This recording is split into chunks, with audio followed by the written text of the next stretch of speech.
And so if you've got to December and you're thinking, done quite well with these changes in 2025. Yeah, this was a year when we had Saturn changing signs, Neptune changing signs, Uranus changing signs. Feeling quite good.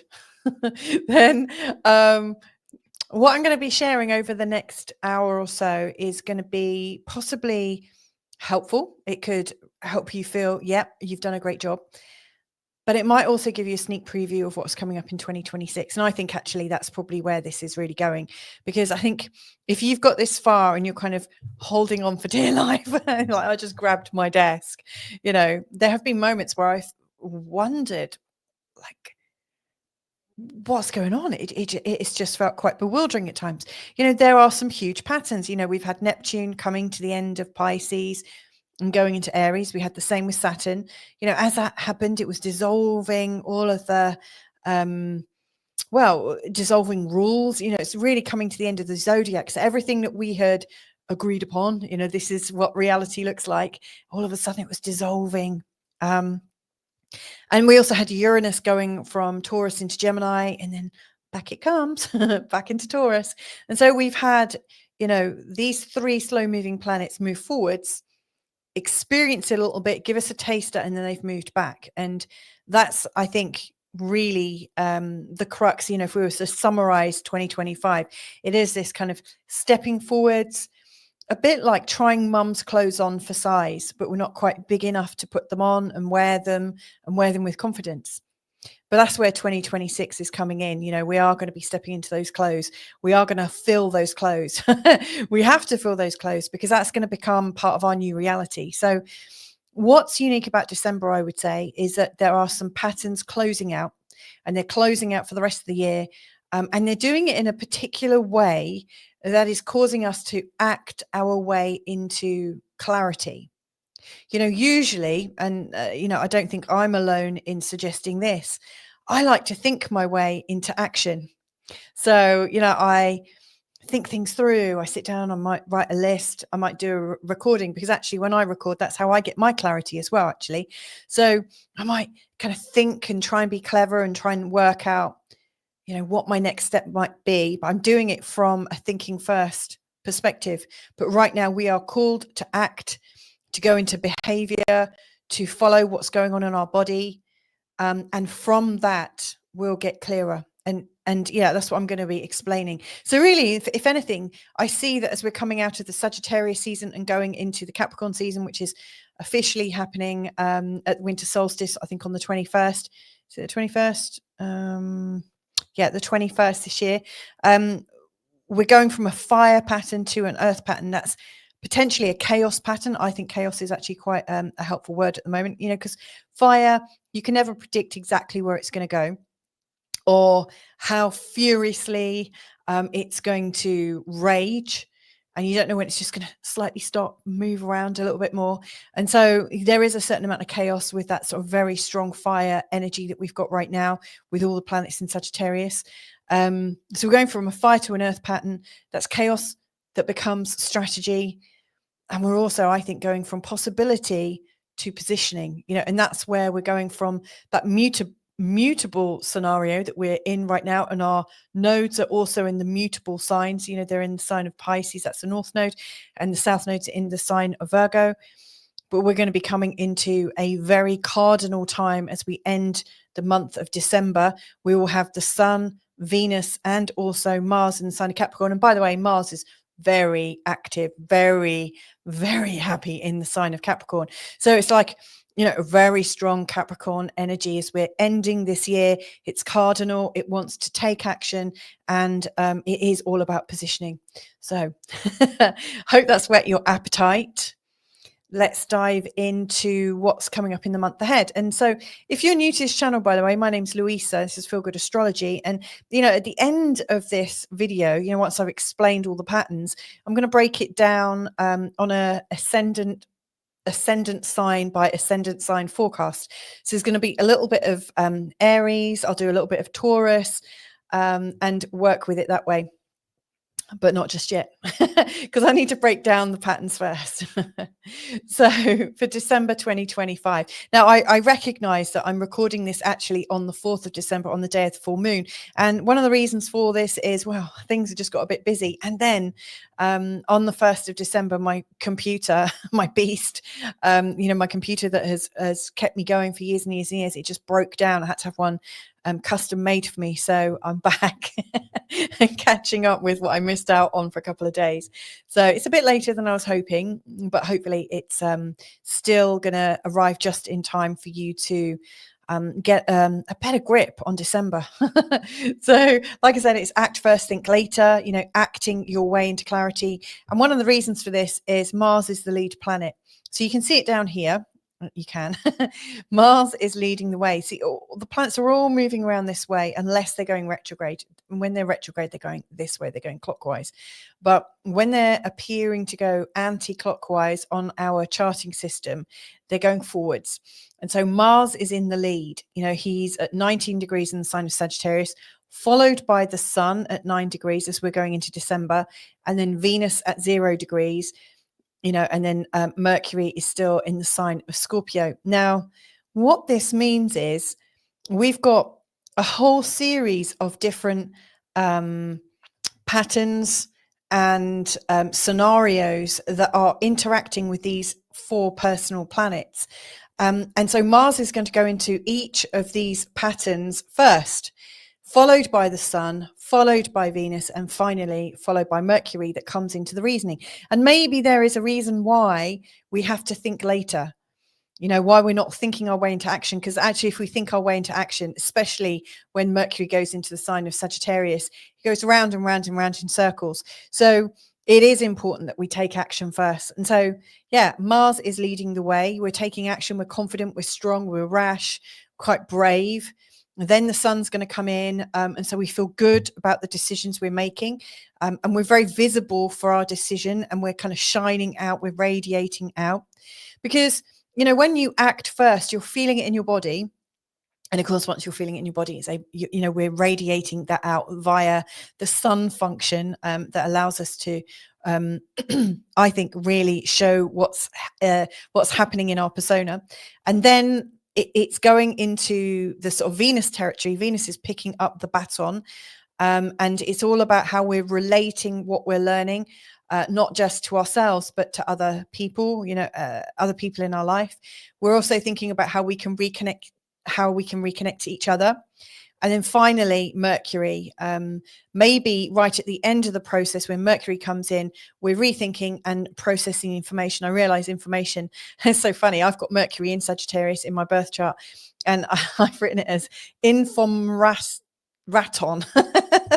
But anyway, I think you know what I'm on about. So yeah, there's that going on.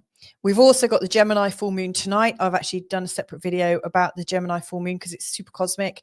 It's, at the time of the full moon, you've got the Sun in a very close conjunction to the Great Attractor, which is a very strong magnetic field that pulls us in. So this full moon has got some very strong and cosmic energies coming in. You'll also see that this particular full moon is also working with the nodes as well. And if you listen to my video about the full moon, you'll notice that there's also quite some interesting asteroids associated with this full moon, giving us so much more meaning and context.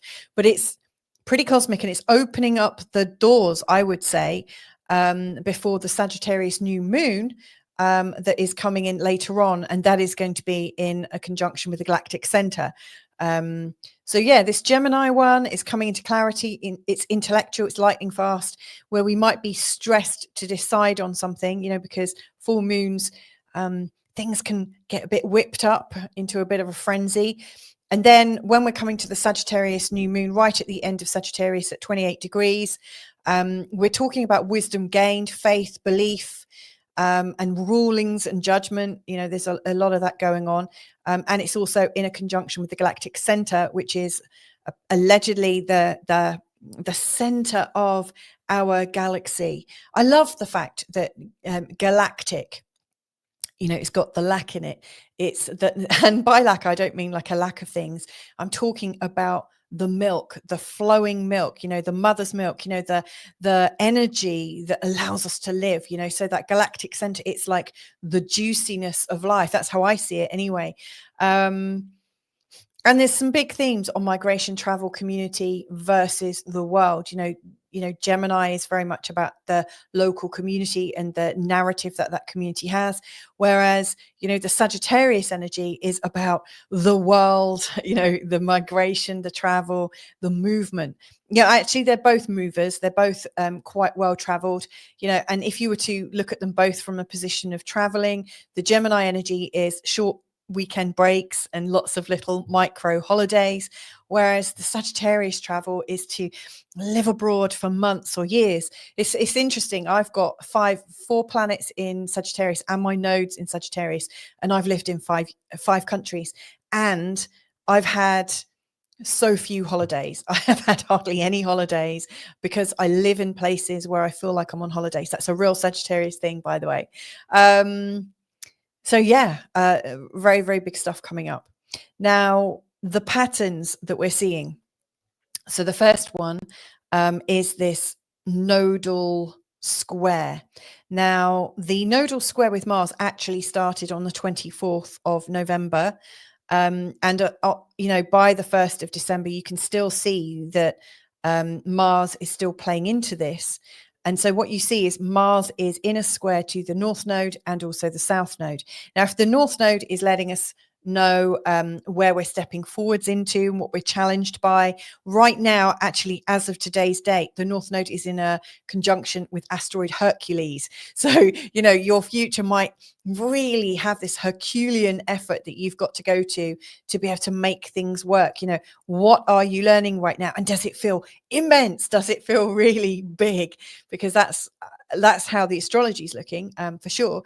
And then the South Node is connected very tightly to Orcus, the trans-Neptunian object. Today, on the day of the full moon, it's also connected to Iris. Now, both Iris and Orcus, they're working with vows and oaths. So if you've taken an oath in the past, you know, your karmic like, you know, if you've made a decision, this is what I'm going to do, this is how I'm going to do it, you've promised your time, you've promised your energy, or you came into your life, if you believe in past lives and things, if you came into this life to do something and then you've like, yeah, I'm not really feeling it anymore. You know, these guys are really holding you to task here. So it's interesting, you know, Mars comes in and he's saying to you, okay, are we going to let go of what's easy and known? Because actually in the past, you know, the South Node often shows what we've already attained, where we've already got good competency, where life seems to go quite well because we know that pattern. We don't have to stress about it anymore. And, you know, in the sign of Virgo, it's specific, it's measured, it's very obvious, and it's quite normal. You know, it's very normalized. You know, the sign of Virgo, no disrespect if you've got a strong Virgo. We've all got Virgo in our chart somewhere. You know, Virgo is the sixth sign of the zodiac, and funnily enough, the sixth house of the, you know, of the birth chart, this place here, the sixth house, it's often seen as being quite normal. You know, it's a place where we're organized and where we're trying to make things productive and work and everything fit. It's very sort of it can be at times like an office manager, or it can be quite mechanical. You know, there are certain things that need to be done in this length of time. Let's do it, and let's do it as organized as possible. But there is something about it that takes us away from, you know, the naturalness of life. Now, one of the themes with Virgo is that we do things according to like nature. You know, like, you know, Virgo is quite an organic sign, but it's also that sort of how we're working to make things work. And so I think, you know, in the modern Western world, we've had it up to our eyeballs, haven't we? We've gone so far into the rationality of things and making everything work. Have we taken it as far as it can go? I don't think we have. But, you know, with governments suggesting as if it's an option, but governments suggesting now that digital ID is the only way to go. We're being reduced to a number, a condition, like a set of parameters. It doesn't feel so natural anymore. And yet the North Node in the sign of Pisces, it's like spirituality that hasn't been explored. It's like the dissolution of everything that's been agreed upon. And so, with Mars here right now, where in your actions can you let go of the things that you already know about, but engage in the things that you don't know, and actually that are providing you with a certain amount of tension. But when you get through that tension, you're going to be like, whoa, I didn't realize how intuitive I was, or I didn't realize I could do that. So I think, Mars leading the way here is showing us some of our spiritual gifts. I love it. And then the sun will come in and we'll get to practice some of these gifts, if we're up to the challenge, if we're ready for it. And then Venus comes in, and then we might be relating a little bit more to the non-physical world and the non-physical realms, and actually feeling kind of blessed that we can finally see it, that we can see an alternative. And then finally, Mercury is going to come into this square nodal system. And he's probably going to struggle, to be honest, because, Mercury is more aligned to the Virgo side of things. However, Mercury also has a side to him that will be freed and liberated by looking at things from a more faithful, creative, unbound situation. Unboundaried is the word, I guess. So yeah, we are moving into a time where it is going to take some special learning and effort, definitely some effort, for us to be able to move forwards. And now is the time when we're getting a real sort of cosmic push. So that's going on. We've got the Chiron trines. So Chiron is here. Chiron next year is going to be changing into the sign of Taurus. It's going to be good because he's been in Aries since 2018, and we've been quite identified with pain. We've been quite identified with our victimhood. Don't let anyone tell you you're not a victim, because Chiron, and I don't mean to make a joke that feels inappropriate, and I'm sorry if I have. I'm not trying to upset you at all. What I noticed with Chiron in Aries, all of a sudden we've been able to identify where things have gone wrong, where stuff has happened in our life, and we've been able to pinpoint how it's happened. Chiron going into Aries has helped us to see what was going on. However, with all sort of Chiron situations, one of the delicate balances is, when you have identified it, are you going to keep identifying with it and sticking with it and talking about it and not moving beyond it? That's the Chiron paradox, I would say, because the true Chiron energy is for us to move through things.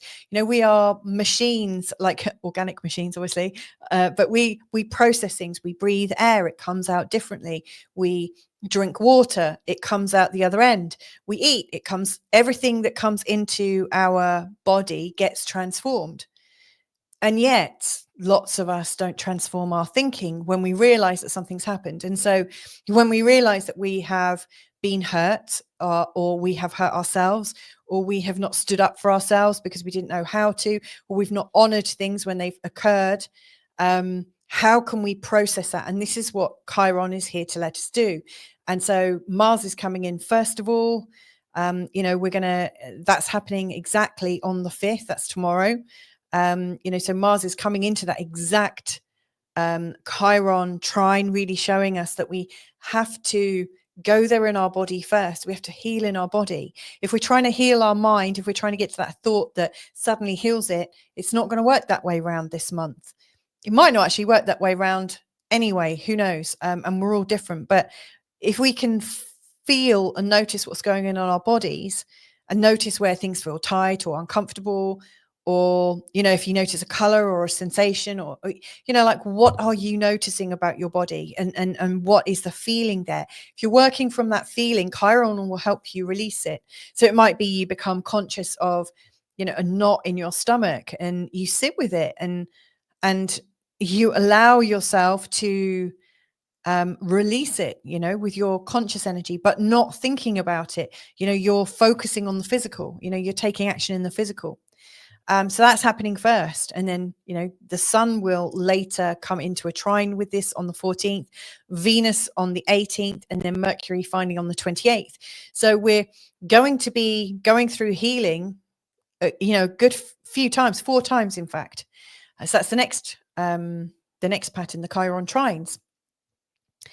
And then we're going deeper because we've got the Saturn squares. And these are tests. Yeah, we're really being tested to see if we're up to it all. You know, next year, Saturn is going to go into the sign of Aries. And this time he's not going to return into Pisces, not until he's done his full loop around the zodiac, which, you know, well, I'm probably not going to be on YouTube in like 30 years time, 29 years time when he comes back round. But, you know, these squares of, you know, Mars and Saturn in the sign of Pisces. This is the last time Mars is in a square to Saturn in Pisces. See, Saturn shows us what we like to control and try and micromanage. And so the question is, are we going to cave in and let Saturn control us? So, you know, Saturn in Pisces may well have shown up as people trying to tell you where you can be spiritual or where your reality is. This is what reality is right now, and you can't think outside of that box, because if you do, no, that's not for you, you know. And so are we going to just come up against ourselves and come up against a restriction from outside of ourselves? You know, Saturn often shows up as parents. It's interesting actually, because today I had a conversation with my parents very briefly, and it was all very cordial. It's very interesting little bit of pushback that I got, you know. So I was sharing something. They were asking me about something I was working on, and I shared it with them. At first I said, I'm not going to share it with you because you're just going to laugh and you're going to take the piss out of me. And they were like, oh, no, we're not going to do that. No. I was like, no, I'm not going to share it. I don't think it's appropriate. And they said, no, please, we want to know what you're working on. And so I shared something with them, and they both fell about laughing. And they said, you know, like they gave me this massive like parental pushback, like almost to say, you need to know your place. You know, it was a real, you can't possibly be working on that thing that you say you're working on. You know, it was a real kind of pushback. Saturn can be a parent thing. It can be an authority thing. It can be school teachers, police officers, the government. It can be all that. So whatever you have, wherever you felt contained and controlled spiritually, you may well get some pushback. And, you know, the first bit of this pushback is coming in on the 9th for Mars, but, you know, it's already starting to come in. Mars is already technically in a square to Saturn. And yeah, I was feeling it today for sure. And the question is, are you going to cave? Are you going to give up and say, oh, you know, so I could have said, oh yeah, actually my parents are right. God damn it. I could have said, yeah, actually, my parents' dismal view of me, and they don't think of me dismally at all, I'm sure of it. But it was just one thing that I said that just there was a little bit of tension. They didn't like that thing that I'd shared. It didn't fit their experience of me, and they couldn't go with it, and they wouldn't let me have it in the conversation. And there could have been loads of different ways that we could have all handled it. And I could, in that instant, kind of come off the phone call and say, okay, yeah, my parents are right. That's really not me. I'm really not up to that. I really can't do that right now. And I could listen to it. But this is really asking you, you know, are you going to stand in the honor of who you are? Are you going to stand up for who you are? Are you going to not abandon yourself, more importantly, because we often abandon our strengths because of embarrassment or a bit of knockback. And so that's how I first see it coming in. And of course, then the sun's going to come in, and it's going to be a knock on your ego from, you know, from possibly multiple sources. So how might you stand in your power when you feel a bit knocked back? You know, and so it might be around these squares that we just observe what's going on for us. So we observe what little child things come up, you know. So I was it got me into a real cool place. And when my husband came home, I said, you're never going to guess what. And he said, oh, they didn't, no, they didn't. And he's like, yeah, I knew that's what they'd say. And we had a bit of a laugh about it. And it's quite helpful if you've got someone on your side that you can have a little bit of a laugh about it, you know, you can step out of the seriousness or the feeling that you've had your wrist slapped, and you can stand strong in yourself and know who you are, know your truth. Because here's the thing, it's your truth, it's your vibration that you're feeling, and not everyone's going to understand it, but this is your recipe. This is what you've been given. Are you going to stand into it, or are you going to allow something outside of you to kind of push you back and say, no, no, no, don't trust yourself? And then, of course, Venus is going to come in, Mercury is going to come in as before. So we're going to be tested on that throughout December. And then, I would wait and observe and learn. That's it's funny. I wrote that before I had that phone call, but I still maintained that. It was helpful to observe what happened, like hear and experience what happened, but then observe my reaction to it and, learn from it. I really know what I'm going to share with them now. And, maybe the kinds of conversations I'll have with them, and then the ones I just won't have with them, because I can have them with people that can understand them, and then finally, we've also got the Neptune squares, and this is going to be an interesting one, because Neptune can leave us without motivation. We can absolutely feel the energy drop when Mars, in particular, Mars comes into a square with Neptune. We feel like we've lost our mojo. Like at some level, Neptune is about our knowing and our intuition and all of that lovely stuff. Neptune will show us how we can absolutely merge into the infinite and find our divine source. And when Mars comes into a square with it, our energy's really off, and we can go into doubt and despair, and we can feel very disenchanted.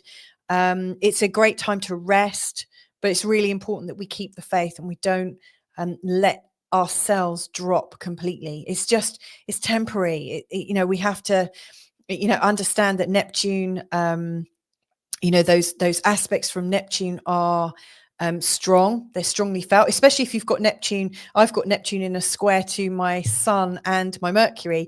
And it's been like that for quite some time. I've got Saturn there as well, also in a square to my Sun and Mercury. They take a lot longer to ease off. But right now we've got Mars, the Sun, Venus and Mercury coming into those squares, but they're moving quite fast. So they're going to move out of them quite quickly too. So this is a challenge, but it's not like for good. This too will change. And so that's coming in from the 14th until the 1st of January when Mercury has that final square. And then, of course, we've got the move from Sagittarius to Capricorn. So, we've got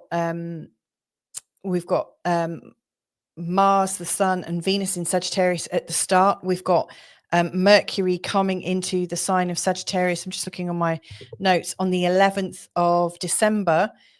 And then from the 15th of December, you've got Mars coming into Capricorn. And then on the 21st, the Sun comes over into Capricorn. That's marking the winter solstice. Then on the 24th, Venus comes into Capricorn. And then Mercury doesn't come into Capricorn until 2026. But, these three moving into Capricorn all really sort of close together. It's very, very interesting around the time of the new moon. We've got some really interesting patterns around there. So they're the main patterns. And before I go any further, just want to say a thank you to everybody that has supported my channel so far and who continues to support in all the various different ways that you do. And thank you. This is like my last big shout out this year. So you've really, really kept me going. Thank you so much. But anyway, these are the ingresses and changes. So I've already mentioned the moving into Capricorns. And Mercury come into Sagittarius. But two other things that are worth also noting would be Neptune going direct on the 10th. So when Neptune goes direct, it's going to be, I think, really helpful. That's next Wednesday, I think. Wednesday the 10th. Is that Wednesday?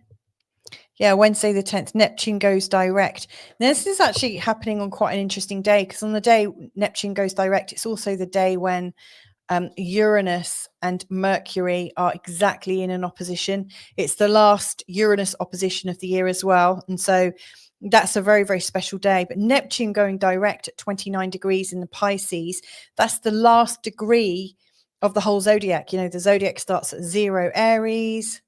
It ends at 29 Pisces. So all the stories are going to start to dissolve away.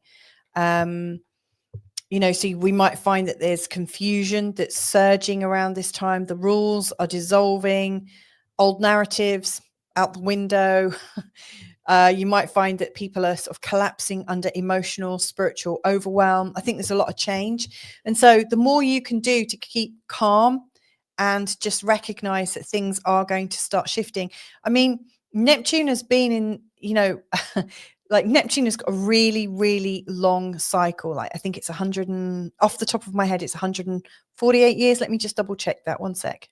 Checked. It's 164, 163, 164 years cycle.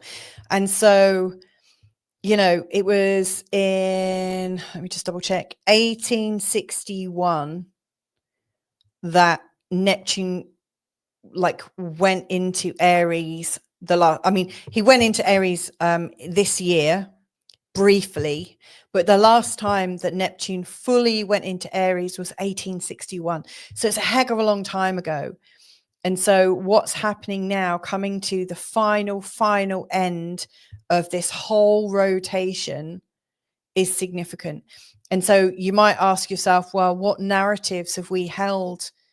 What narratives have we created in the world, and rules and ideas about our life and all of that jazz since 1861? What has occurred since then? Well, it's many lifetimes. I've been looking at my ancestry on ancestry.co.uk, and I've gone back to my great grandmother who was born just before this happened. You know, I can't, you know, and I see pictures of her in this like Victorian garb. And, you know, I know that if I was to meet her, which, you know, I guess I could if I tuned in, but if I was to meet her, you know, we would be like alien to each other. You know, she wouldn't understand this life that I've got around me, and vice versa. Don't suppose she would even know what it is I do. That's kind of weird, isn't it? So, you know, the life has changed so much since then. And Neptune in the last degree in Pisces is going to eat away at this. This is like the collapse of what we've known and a restart. You know, Neptune is highly ideological and you know, in the sign of Aries, there's this very sort of strident Neptune. You know, like the Neptune also had horses raging through the waters. It's tempestuous. You know, there is a real sort of moral zeal that's going to come up with this movement in 2026. But Neptune's moving there on the 26th of January. So we are really at the tipping point, you know, this last part of the year in 2025 before we go into January 2026, and Neptune changes signs again. This is important. And then we've got Saturn coming out of Pisces. Now, he went into Pisces originally for good in March of 2023, I think. And now he's coming out and into Aries in February, on the 14th of February. And then Saturn and Neptune are going to do this incredible rare conjunction at 0 degrees in the sign of Aries. Like, of all the different degrees that they could come together at, they're going to come together at 0 Aries. I mean, this is really significant. You know, so December, I think, is starting to see the collapse in progress. You know, it's like we've built this house of cards, and I sit sometimes at a bar with my children making card castles to see how far we get up. And, you know, we get to this moment where it all starts to collapse, and that's what's going on in December. We're starting to see the collapse coming in, and how can we process that with dignity? How can we feel comfortable with it? And I would say we can't think our way into it. We absolutely have to act, you know, feel what is coming up in the body and allow the body to move us forwards, because we can't think our way out of this. We don't know what's coming. And the best thing we can do is be in our bodies. On the 17th, this is also worth noting, Mercury's out of the retrograde shadow. Now, lots of people will talk about retrogrades, but they don't necessarily talk about the retrograde shadow. So just to quickly put you through that, when Mercury went retrograde, he was at 6 degrees in the sign of Sagittarius. Then he went back retrograde to, I think, 20 degrees Scorpio. And then he started moving forwards again. Now he's moving forwards, but once he gets past 6 degrees Sagittarius, he's out of the retrograde shadow. So that's happening on the 17th. You know, from that point onwards, you know, the Mercury function would be getting stronger, you know, and, you know, Mercury is not strong in the sign of Sagittarius. It's like he's debilitated in the sign of Sagittarius. So he's slow in December.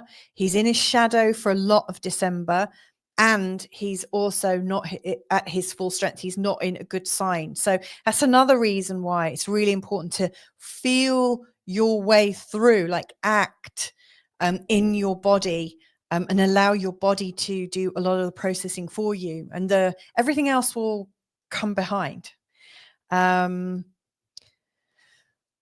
a couple of final things I just want to point out as well before I move to look at each of the signs of the zodiac one by one.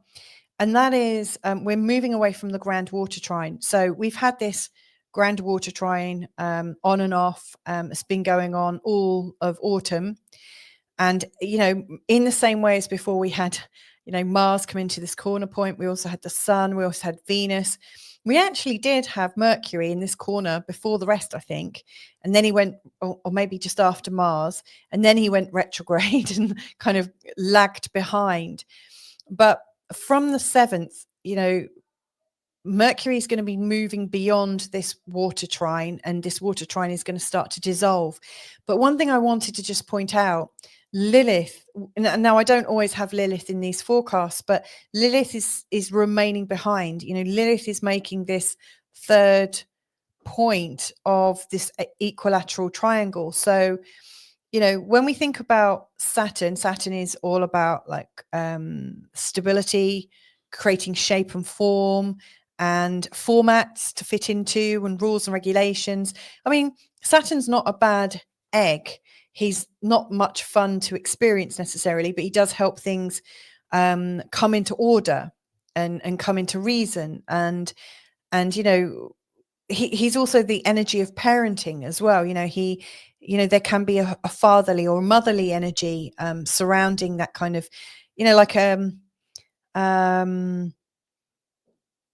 like you don't have to be a bossy, judgmental sort of reflection of Saturn, which he can often get labeled as. You could be a very nurturing and structured parent as well. You know, so Saturn isn't necessarily bad. And similarly, Jupiter isn't necessarily always good. I mean, Jupiter can absolutely inflame things as well as expand things. But here you've got the energy of expansion and faith and the stability that Saturn is bringing. And then you've got Lilith. Now, Lilith, she gets very upset because she's been misunderstood. She has been cast out. She has been almost run out of town, I guess you could say. There's a whole heap of her not being good enough and really feeling like she's not good enough. So there's a lot of anger and betrayal and potential shame. She's been kind of shamed out. She's been black sheeped out of the family line. And so this is interesting. You know, the healing potential is still there. It hasn't disappeared.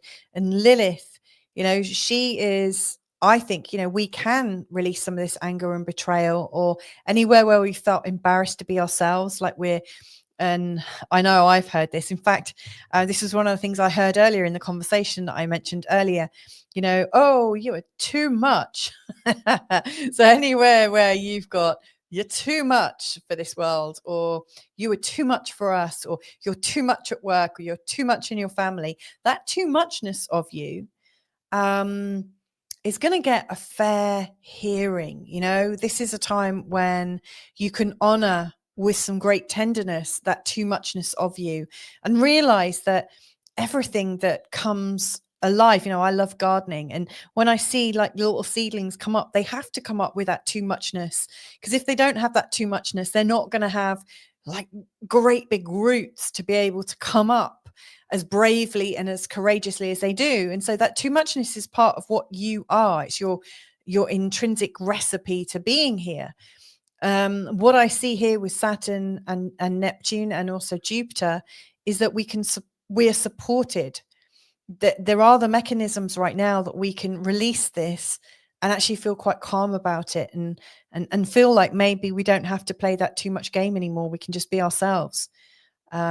So there's a lot of self-acceptance, I think, that's also coming in, and we'll be focusing on. And then I've already mentioned this, actually. We've got the last Uranus opposition between Mercury and Uranus. In fact, we might, now I see Lilith here.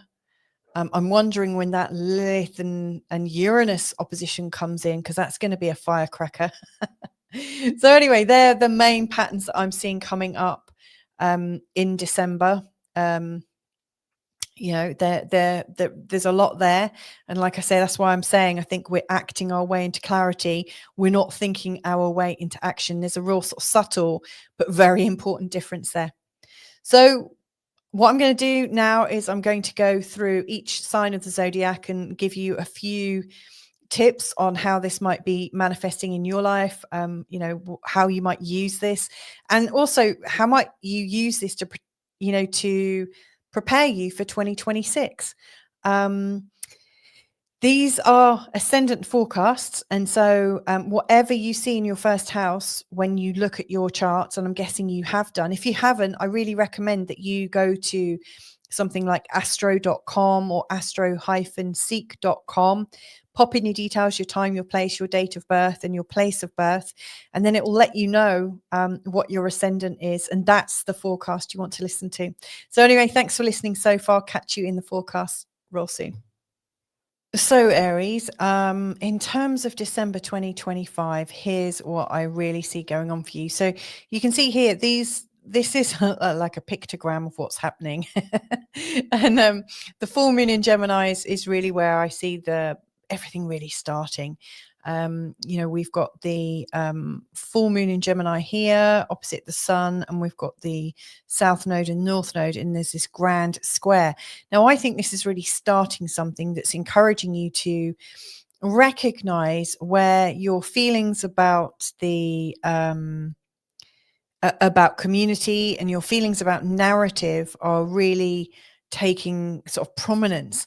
Now, over the course of this month, you're going to go from considering the stresses of the community to coming into a time of the new moon in Sagittarius conjunct the galactic center on the 20th. This is a time of liberation.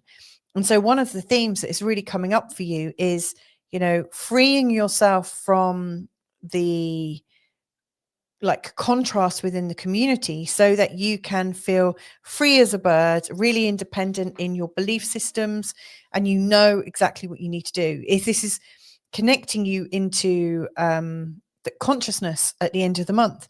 Now, there's other things going on. So, for instance, there's a lot of Sagittarius energy and moving into Capricorn. And so, you know, in many ways, you're shifting from this sense of adventure and possibility, and you're coming into a time of productivity and of the strategy for success, a strategy of standing in the world and being taken a lot more seriously. And Mars is absolutely leading the way there. In fact, from the 15th of December, as Mars comes into the sign of Capricorn, you're going to be really hitting it hard in terms of your career.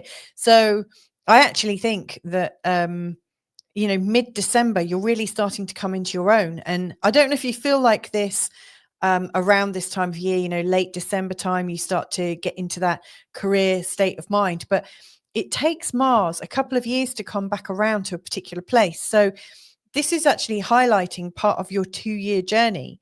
And this is a real high point for you. This is a time when you can really take control and really feel like you are powerful enough to take control. You know, this is a time when you're really stepping into what you know, but what's leading up to it is this sense of possibility, connecting to knowledge and wisdom from a different perspective, like outside of the community, seeking advice from coaches and mentors, again, outside of the usual narrative. And it's that expansion, I think, that is really setting you up here. Now, moreover, there's a whole series of healing vibes to Chiron. And so anywhere where you're bad thinking about yourself, your insecurity about, you know, what your gift is, that's something that's going to be worked on considerably over the month of December. You know, first of all, Mars is going to challenge it. And then, you know, you'll have the Sun and Venus and Mercury. But essentially what they're here to do is to show you that through expanding your thinking, you can actually see that there's nothing wrong with you. That's the biggest learning, is finally you get to see that there's nothing wrong with you. And actually you'll find the way you are. You always have been. It's really, really humbling. So I actually really love the fact that Mars, you know, that is in such a prominent place at the top of your chart, is first of all releasing you from this mistaken belief that you shouldn't be confident about who you are. So I think that's significant. The last things that I really think is happening is also the grasp on reality. You know, with Mars and then the Sun and Venus and Mercury coming into squares with Saturn and also Neptune in your 12th house. You could be mistakenly thinking, I must be weird, I must be like something wrong with me. Am I imagining things?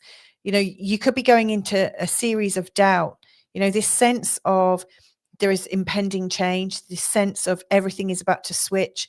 You might feel like, if you're especially if you've been following the community and really trying to be kind of normal in your thinking, you could be feeling badly about yourself because there's tension between holding a very different opinion about the world and recognizing that things are about to shift and change. But actually the shifts and changes that you're perceiving, that's part of your development. And so if you can allow yourself to remember that you are developing, you are evolving, and you are right to recognize that things are shifting and that you're okay with the shifts. And that might mean that some of the stories that you have about yourself and some of the stories that you have about life and stuff are also going to shift. Then you're going to be really well placed to enjoy the Mars in Capricorn time at the top of your chart. And actually, as you start to move forwards from December and into January, you're going to be in a very, very strong place indeed. So that's where I'm going to leave it. Essentially, what I'm seeing is there's a change in belief systems. You know, your belief systems are radically altering. You're feeling a lot more freedom from it. And that sense of freedom is what's helping you to move on in your career. So there you have it. Have a great rest of December and into the new year as well. So lots of love and catch you next time. Bye for now. Hey there, Taurus. So this is a whistle stop tour of December for you. And I've got a bit of a pictogram sort of really showing me the most important things that are happening in this month ahead in December 2025. Now, as far as I can see, there's this big sort of Sagittarian energy, really highlighting your 8th house. And the 8th house is an interesting one because it can be a place where we don't feel very confident. It can be a place where there's still some things to iron out. There's some kinks to get deep into, in particular with family and friends and how you feel judged. So maybe old reputations about yourself are coming into sharp contrast. Where this is heading at the end is you're coming into a time of greater certainty and adventure. So whatever builds up and stagnates as a story for you, you're going to be releasing and moving forward quite joyously and also very proactively. It almost feels like a strategy, almost like, okay, well, I don't ever want to get as down or browbeaten or locked out of my life as I may well have been. So I'm going to take proactive steps forward to eliminate that. So I could see you really going into a new course, a new series of learning, like books and things, podcasts and whatnot. You could be doing some serious study. You could also be doing some serious teaching, you know, based on what you've learned. There's also the need to sort of get away from the context that you've had and held on to. Now, I really see that with the full moon in Gemini that's taking place today on the day I'm recording this, the 4th. You know, it could really eat away at your self-esteem. Hopefully, what will happen is you'll come into a clearer view of your self-esteem, your self-value, and actually how much you're worth. That's I think one of the best scenarios is you start to see yourself as somebody of great value and great importance, and you start to really value all of the treasures that you've accumulated for yourself, and by accumulated, I'm not talking about money actually and resources. I'm actually talking about your emotional resilience and your personality. It's richer, so much richer than you imagine. And so the full moon is going to bring it out into stark contrast, and you may have to sift out what's real and how you feel about yourself versus what you think other people are feeling and what you might be picking up on. But then at the end of the month, like towards the 20th, we've got the new moon in the galactic center in your 8th house. There's a huge breakthrough. And I think this breakthrough allows you to step back and say, hold it right there. I'm not carrying this version of me into my future. You have your opinions, and that's absolutely fine. They're yours, but I don't have to carry them. I don't have to take them. I don't have to accept them. I don't have to work with them. Right now, it's important that I safeguard myself. And so I see this real clearing taking place. Now, this clearing is also going to work with Chiron as well, because you've had Chiron going through your 12th house, really showing that there's some pervasive thoughts about yourself and some pervasive beliefs about your past and how things have gone. But this can really show where we're insecure. You know, Chiron, wherever he shows up, is showing us where we've got an insecurity to resolve. And so this is happening at an unconscious level. So I do think around the 20th, you know, when you're standing for yourself and saying, okay, I absolutely need to stand for myself now, I'm not going to take any more of that. That is also helping you to move forwards. That's the first step in you really eliminating any feelings of insecurity. It's almost looking after yourself as if you're a small child. So if you imagine, if you've got children and you heard that someone was bullying your child, you might say, whoa, hang on a second, I'm going to stand up for my child here. But you're doing it for yourself. This is really fundamental. And so this is a very important switch I see you going through. And you might have had times when you've done this before, but it's really, really powerful now, very powerful, because we're also at the stage where we're eliminating stories about friendships, eliminating stories about how all friendships go. And anywhere where you've had some patterns of not feeling worthy with friendship groups, and maybe your contributions, I don't know, you have to work harder for less to get the attention because somehow you're not worth enough. All of that is set to change and evolve and move beyond the patterns that you've currently claimed as your own. And so, yeah, I think that the new moon in Sagittarius and the new claims you're making for yourself is going to be instrumental in letting go of these stories. Now, let's also consider where this is going. So at the end of the month, as Mars is coming into Capricorn from the 15th, that's going to be a strong feeling of adventure coming up. That's really nice. And also this strong feeling of, what can I learn? And it's almost like itchy feet for learning more information. It feels like once you've changed your perception, all of a sudden you now realize that all the things that you don't know, but you need to know, and if you could only know them, how much your life would change. You're absolutely chomping at the bit to get more information in. And so I do see this kind of advancement happening from the 15th as you're coming back into yourself. It's like you've woken up, and some of the spell of who you are was really held in other people's opinions, and you took it on as your own. And no more. This is going from the 21st as the sun goes into the sign of Capricorn, and then the 24th, I really see you retreating somehow. Now, I don't know if you're going to go on a physical retreat, but if you can definitely take some time off to journal and learn and reflect and just feel magnificent. I do think that as you go into January, you're in a completely different mindset and you're really ready to start the year from a whole new perspective. So I hope that's helpful to you, Taurus. Have a great one and catch up with you all soon. Lots of love. Bye for now.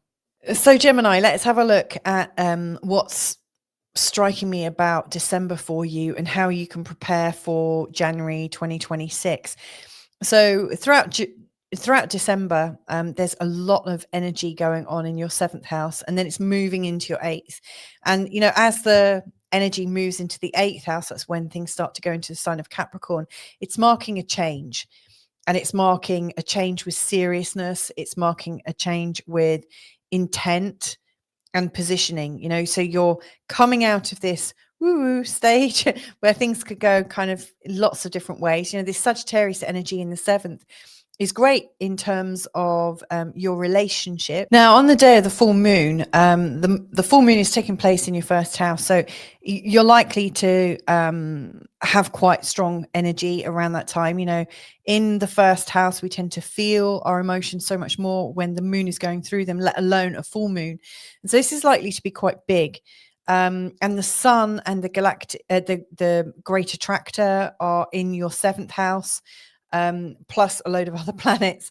And so it feels like you're being emotional, and yet the people around you are kind of encouraging you, trying to keep you safe, letting you know that everything is warm and they're all cozy and everything. Everyone's trying to encourage you back. And yet there's this feeling of a need to break away a little bit, a feeling of needing to come back into yourself, you know, that maybe things are a little bit too much in relationship land. So it might just feel a bit intense in your relationships. There's a lot of patterning going on in the 7th house.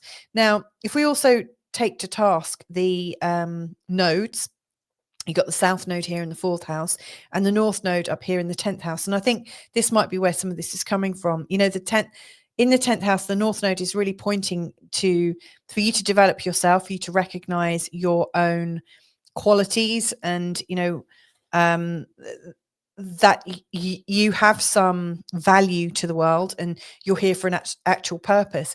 And it might be very difficult for you to zero in on that purpose whilst there's so much energy in this place of relationships. And so I really feel that on the 4th, you're kind of taking yourself out a little bit, and really focusing on what you know to be true for yourself. Now, also, you're moving away from that south node experience in the 4th house, which is about family bliss. And it's not to say you're not going to be blissful in the family, but it feels like you've already done and dusted the family and relationship, and it's more time to focus on you. So I really see that one of the things that's coming up at the end of December is this feeling of individuation. And of course, you would be feeling that because Uranus is so close to Gemini. You know, he's been dancing around here. But there's this huge need to sort of individuate and to feel like you're separate to everyone else. It's not to say you're not part of them, but you also have your own identity. And so as you go into that Capricorn season, which really starts with Mars on the 15th of December, he's really getting it moving. And then the Sun on the 21st of December, and then Venus on the 24th, they're all going into the sign of Capricorn in your 8th house. This is really showing that you are ready to go on a rite of passage. And so to me, this is you going deeper into your relationship, going deeper into trust. To me, what this is showing is you're giving your partner, the people that you're related to or with, like it could be your partner and your kids, or your partner and your parents, you're giving them a much stronger view of yourself to work with. And you're giving it to them with lots of clarity so that they understand like who you are at a deeper level. Now, at some level, what that means is you're being utterly transparent with them. You're really letting them know who you are so that they can choose to know you in the way that you expect to be known. And it's going to take a lot of trust to do that, you know, because people can laugh at you or say, oh, whatever, that's not the you I have. And that's absolutely fine. But I really see that you're stating who you are and really feeling into it and demonstrating who you are. You know, the 8th house really shows us, like death and taxes and sex, so much more than that. It shows us how we react to deep levels of stress, blackmail, guilt, shame, blame, anger, resentment. And of course, all the time, those little horrible little feelings stay hidden and unclear. That's when everyone can have their rackets about each other. And so I actually think that during December, you're coming into this time of clarity. Now, the trines with Chiron to Aries is also showing you how you're being vulnerable and open about who you are with your friends and your network. So you might trial it with people around you. Because often the people around us are actually a lot more generous towards us than the people that we know and love. Because I don't know, when you know each other so intimately, sometimes, you know, we can think that if I give you a good reputation, it makes me slightly less. You know, I think there can be lots of inner competition, whereas you might find with some of your networks and stuff, people are really ready to support you exactly as you are. So I do see that that's healing, and you're coming into more of a social confidence. Then also another thing that's evolving and changing is these squares to Neptune and Saturn, really showing you that anywhere where you felt that you couldn't express yourself in your career and as a person on a mission to do whatever it is that you do, anywhere where you've again felt like you didn't have the reputation, you're now coming in with a sense of maturity and zeal that you're ready to say, okay, well, this is who I know myself to be. And to me, it feels like you're resetting the books. So as you go into January 2026, you know, people can try and knock you off your perch. People can try and persuade you that you're something that you're not, but you really know your true value. And I think that is absolutely one of the best gifts you could give yourself this Christmas and into the new year. So have a good one, Gemini. Lots of love to you, and catch you next time. Bye for now. Okay, Cancer, let's have a look at December for you from the perspective of what can December teach you to be able to prepare you for January 2026. You know, for all of these patterns, these marvelous teaching patterns to fall away. Whew, so much potential. So I'm recording this on the day of the night of the full moon in Gemini. And that's the first thing that really strikes me, you know, at the time of the full moon in Gemini. It's highlighting all things to do with your 12th house, which is, funnily enough, about all those disappearing stories that I was talking about earlier in this particular video. And of course, it's in opposition to the sun, which is in a conjunction with the great attractor, and also Venus, and also Mars. And so there's such a strong energy in the 6th house. And of course, the 6th house is really defining how you come to look at your life, you know, and it's probably very busy. There's lots going on. You can't kind of stop. It's almost like it's a hamster wheel, and it's like, I want to get off, but I can't. It's like trying to step off a moving train. How do you do that? And yet the full moon here is really suggesting that you just want to kind of almost, I'm imagining the card, the Fool, in not the fall like you're falling from a great height, but the fool Fool, Fool, in tarot, you know. And obviously the Fool is diving off and or leaping into the unknown or stepping into the unknown, but he's not falling, you know. He's consciously taking a step into a brand new pattern and is absolutely dissolving all the ideas of what his life has been like. And so I'm not suggesting that you do any of that, by the way, absolutely not. But in particular, like, you know, stepping off a safe platform. But, you know, the full moon here is absolutely, oh my God, there's a different full. So Full, Fool, and Fall. They all sound very similar in my accent, don't they? Anyway, the full moon is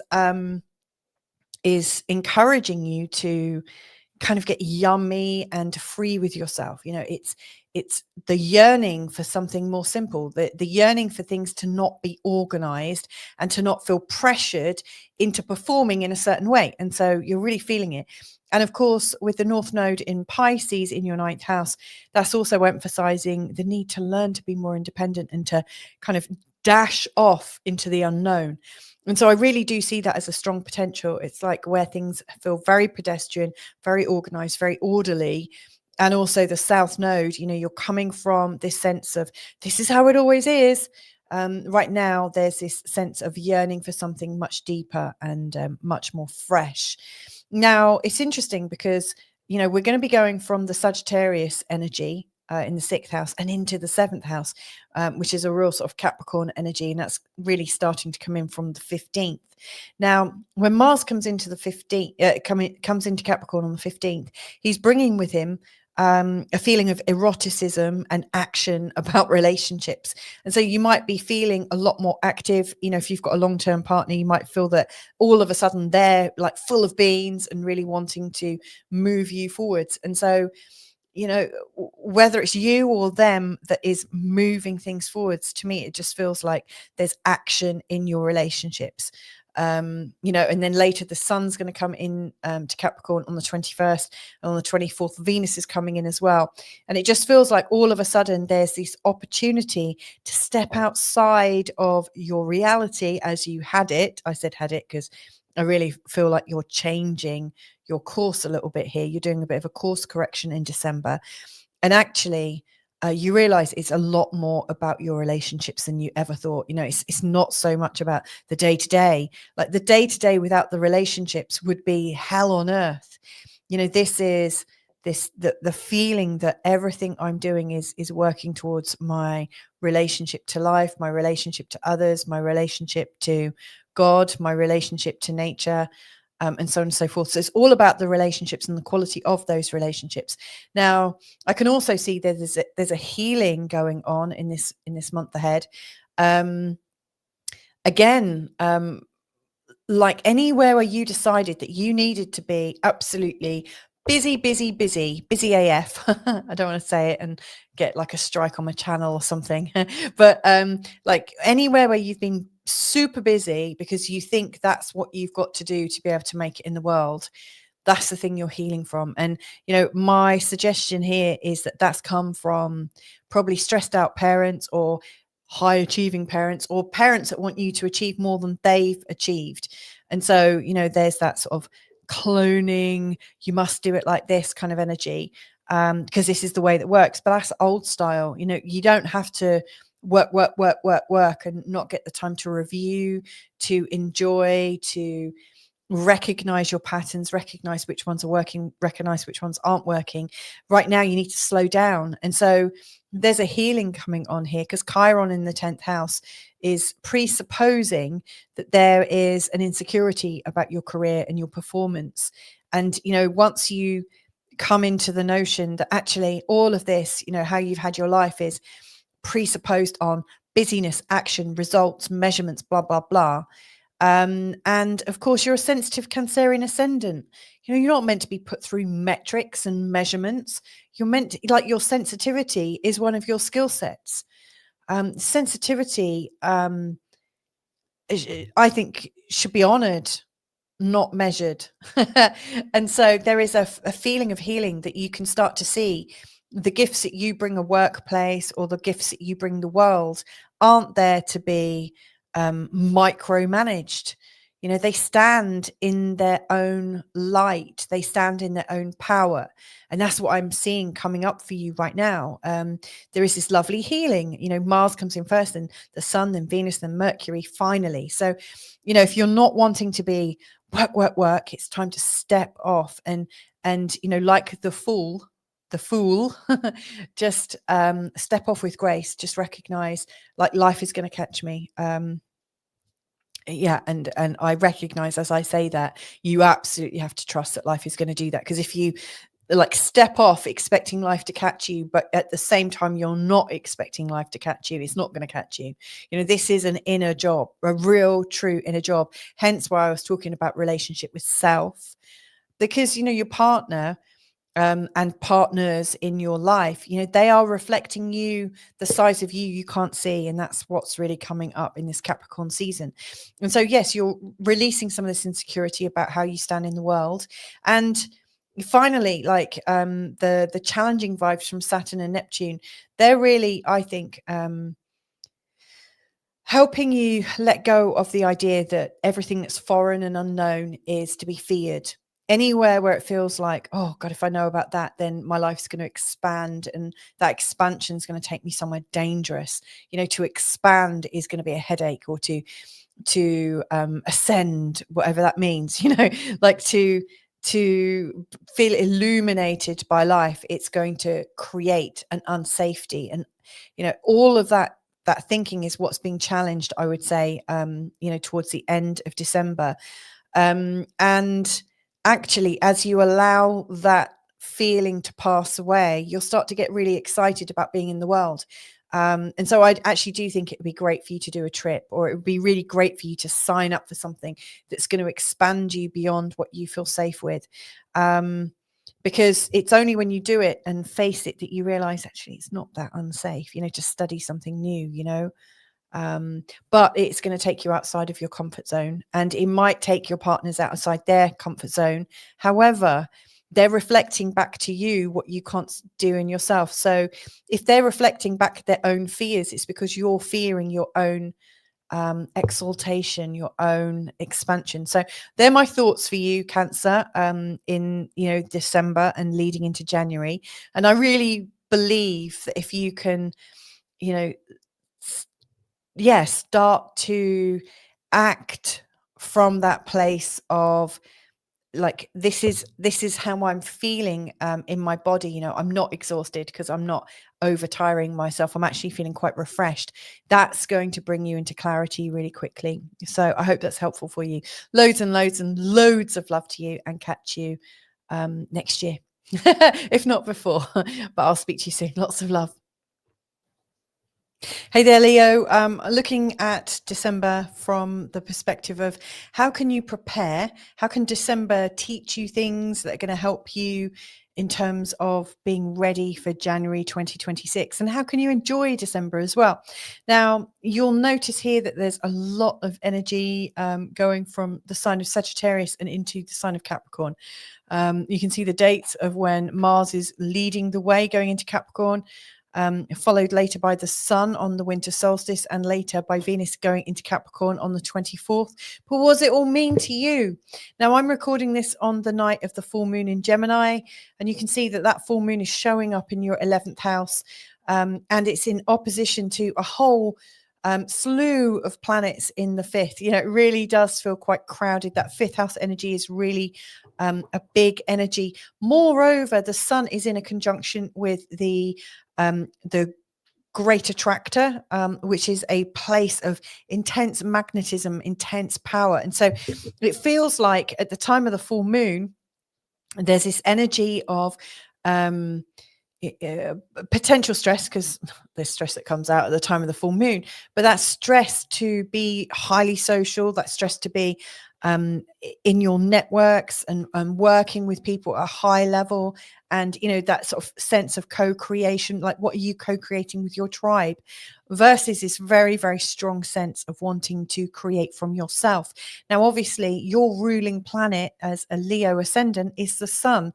And the Sun, like I said, is in a conjunction with a great attractor. And so that attraction point is pulling you into the place of creation, that place of romance, that place of excitement and fun and joy and passion, and what is lifting you up. And maybe what is lifting you up is that sense of not what everyone else is getting excited about, but what you are contributing yourself. Now, this is also playing into your values on self-worth. In particular, how you earn money and how people want to pay you, how you receive that. Are you open to receiving the gifts from people, when they're very happy about what you're providing? But sorry, it sounded like I was going to but and get all kind of stagnated there. But the real thing that's going on is where the North Node is taking you. So the North Node is really heading you into the 8th house and suggesting that it's not all about what you're receiving. It's also, are you comfortable to receive from the people in your life? So whilst right now at the time of the full moon, there's this sense of, there's energy inviting me to collaborate, inviting me to work together and work smarter. Whereas my preference is absolutely to work on things in my own way, in my own unique way, with my own skill set. There's also this strong learning right now that your best form of attracting money and great resources is also coming from the fact that, we are stronger together, that you don't have to do it all on your own, and that there are other people that you can collaborate with and earn with. And so to me, this is a question of trust. Do you trust the people that you're sharing a resourced reality with? And how can you go deeper into that trust with them? So a lot of this is coming into trust, going into deeper relationship. And, the 5th house and the 8th house, I think, are both quite relationship houses. They're also quite sensuous and quite sexual. So there's also that going on as well. Anyhow, there's also a whole series of trines to Chiron that are coming up in this month ahead.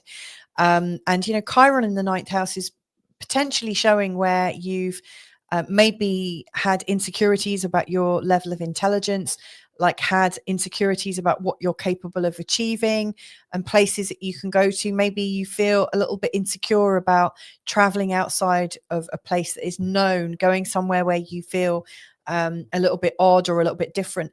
And so I think as you connect into your sense of joy and passion, and you realize that my passion's not going to take me down the wrong road, my passion to create from the place of this is what I'm here for, from the place of this is what my mission in life is, from that place of this is my divine energy. That divine energy is taking you into opportunities that are absolutely meant for you. So anywhere where you think, I wouldn't mind doing that retreat, or, I really, really want to do that course, that energy is taking you forward. So if it's coming from a place of action and that sort of heart space where you feel really warmed up and excited, it's for you. But if you're not excited by it, if you're not feeling passionate about it, then it's probably where your mind has led you into it, and it's probably not for you. So I hope that helps, but that's something that I see as clearing. The other thing that I really see as being clearing are these old situations where and quite possibly old money situations, old ancestral issues potentially, but where you've been held in a sort of judgment loop, like, oh, this is what you're worth and this is what you're amount to. And anywhere where you've lived in the shame and guilt and energy of what other people have put on you, where you haven't lived up to their expectations. People have had expectations of you and you've taken them seriously. And most likely you learned to do that as a child. We all do. And it's really hard to unlearn that. Because we think, people have got expectations of us that we should meet them at some level. And this is, I think, one of the biggest learning points that you're coming to terms with right now, because as Neptune and also Saturn come out of the energy of Pisces, you're going to feel so free. You're going to feel like the expectations that people had on you are just vanishing from sight. And so this is about you coming into the feeling that you can create from your place of what's bringing you joy, and use that as a compass. So is it lifting me up? Do I feel joyful? Yes, that's my direction. That's the first bit. The second bit is, have I got anything to fear anymore? Do I fear the judgment of the people, who I've grown accustomed to? I'm like, you're expecting to be judged, expecting to be held in place by these judgments, and potentially you've got resentments towards the people that you felt judged by, but it's all starting to tease out. It's all starting to evaporate and lessen in meaning. So I'm excited for you. I think this is going to really clear the way. And as all the planets start to move into Capricorn, you really mean business. So any way that you can become really fired up, i.e. during this fiery Sagittarius time, and see what is firing up and act in clarity, like act from your volition, you're coming into clarity, and that clarity is going to come into strategy, and you're going to be highly productive. So I'm excited. I think this is a great way to start January 2026. I think you're really onto something, Leo. So have a beautiful time and catch up with you real soon. Lots of love. Bye for now. Let's have a look now at the month of December 2025, not just from the perspective of how can I enjoy 2025, though that's a really good place to start from, but how can 2025 prepare me to enter into the new year in January 2026? Like, what can December teach me that's going to help me move forwards with grace and style and ease? Yeah, so that's the angle I'm going for. Now, I'm recording this actually on the day of the full moon, on the 4th. And this is a day when you can absolutely clearly see that the full moon is in your 10th house. This is all about your career and your standing in the world. And it probably feels quite intense. It feels like there's a lot riding on your shoulders. Maybe you're coming into your own power. Maybe you're taking on a lot of responsibility, or you're feeling the pain of all that responsibility. But it's a highly visible place to have a full moon. And it can feel a little bit uncomfortable. Now, at the same time, there's this energy in the 4th house that's kind of pulling you back home. And the sun is in a conjunction with the galactic, not the galactic center, but with the great attractor. And later on the day of the new moon, that's going to be in a conjunction with the galactic center. So there's this very strong impulse at the moment that your home is transforming. And so this full moon is really pulling you out of your home. And so that in itself might feel a little bit distracting. It feels like you're having to make a choice between, a spiritual life at home and the comfort of being around the people that you love, versus going out on your own potentially and literally standing naked. I'm not suggesting you do stand naked, by the way, but like feeling kind of naked, feeling vulnerable, feeling like you are putting like you're putting your head above the parapet. You're really showing people who you are. It's hard to put yourself out there. And so, this is, I would say, one of the most important parts of December. It's encouraging you, showing you that sometimes there's this discomfort when you're standing for what you believe you're about. And when you're also standing against your family or standing outside of your family in your home, which is really where your roots are. Now, at the same time, we've got the South Node taking place in your own sign. And we've also got the North, I say taking place, it's currently residing or like traveling slowly through there. And we've got the North Node in the 7th house. Now, the North Node is really showing what you're kind of learning right now. And that is about like the spiritual partnership, the partnership that can leave you feeling freer rather than the kind of partnership that leaves you feeling it's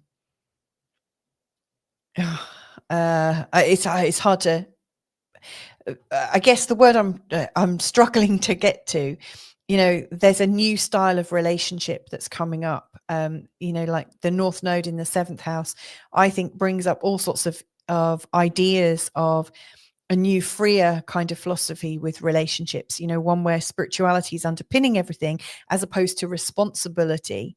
Like we can become responsible for each other, but that doesn't necessarily bring us to joy. And it doesn't always bring us to the right decision for the person that we're relating to. We start to relate to people as a process rather than a real live, living and breathing person with a soul's mission. And so I really see that the North Node is encouraging you to see everybody that you're relating to as an individual soul on their journey.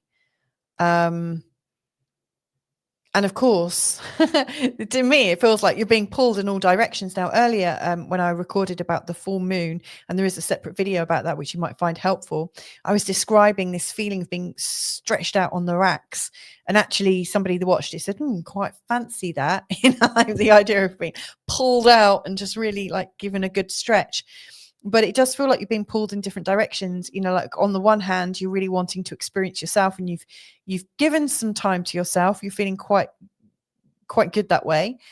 There's also the family at home, and then the idea of you wanting to have really good relationships that are based on something more than just responsibility for each other. And then also you stepping in the world. So there's a lot, and it is pulling you actually. Now, if I look at it from the perspective of the new moon and where that's bringing you back to, and the new start, this new start of the new moon in Sagittarius conjunct the galactic center could be argued that you're resetting your family from the perspective of a spiritual union.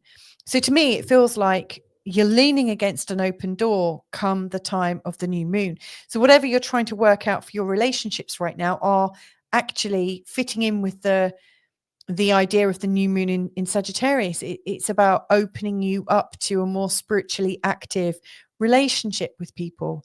And what that means is you might support them to do things, even if it takes them what feels like outside of the relationship a little bit. Sometimes we need a little bit of space. It doesn't mean to say the relationship's over. It just means that sometimes we need to experience things a bit differently, that we don't all have exactly the same experience within a relationship, that we are all individuals, and that when you come together, you don't suddenly merge and have this amazing joint set of goals that you all attend to equally with equal fervor. I know from my own relationship, my own marriage and, my relationship with my children, that what I want, is very different to what they want. And coming to that sort of understanding that when somebody wants something a bit different, they're not abandoning you, they're not rejecting you, they're just following their own volition. So to me, this feels like a direction that is coming up as a really strong theme right now. Now, I'm going to also combine it in with the challenging vibes from Saturn and Neptune. If you can hear it, there's a cat. One of our cats got run over a couple of weeks ago, and he's been limping. He's broken his hip, and he's been on quite a bit of medication. And it just so happens that whilst I'm recording this, he's getting really active all of a sudden, and he's starting to scratch things up, which is a good sign. He's obviously coming back into his little catty self. But anyway, so that's what the noise is. So the challenging vibes from Saturn and Neptune, they are here. Now, they are at the end of December. They're really coming into the end of this Pisces theme. And as we're going into 2026, both Neptune and Saturn are going to be going into Aries. They're going to be there for the duration of their transit in that sign of Aries. And so, the Pisces themes are going to evaporate. They're going to dissolve. They're going to, they're just going to collapse, I guess, the structures that Saturn is putting there. And these are like the structures that are in relationships, because remember, this is in the 7th house. So you might find the structures that have held your relationships in place are dissolving and collapsing. The old narratives about them, the old thoughts, the beliefs, patterns and everything, they're just based on ideas, other people. They're not based necessarily on your careful thought and decision-making process with your partner.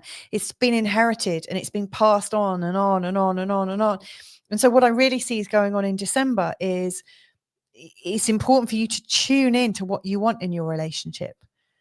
And it might give you a very different answer to what you're endorsing and experiencing. So for instance, you might think, oh, it's Tuesday night and this is the night when we go and have a fish supper or whatever it is that you do with your partner. And then all of a sudden you're in your body and you're like, I don't want to do that. I do that every week. It's time for something completely new. And so you tune in and all of a sudden the new truth is coming out.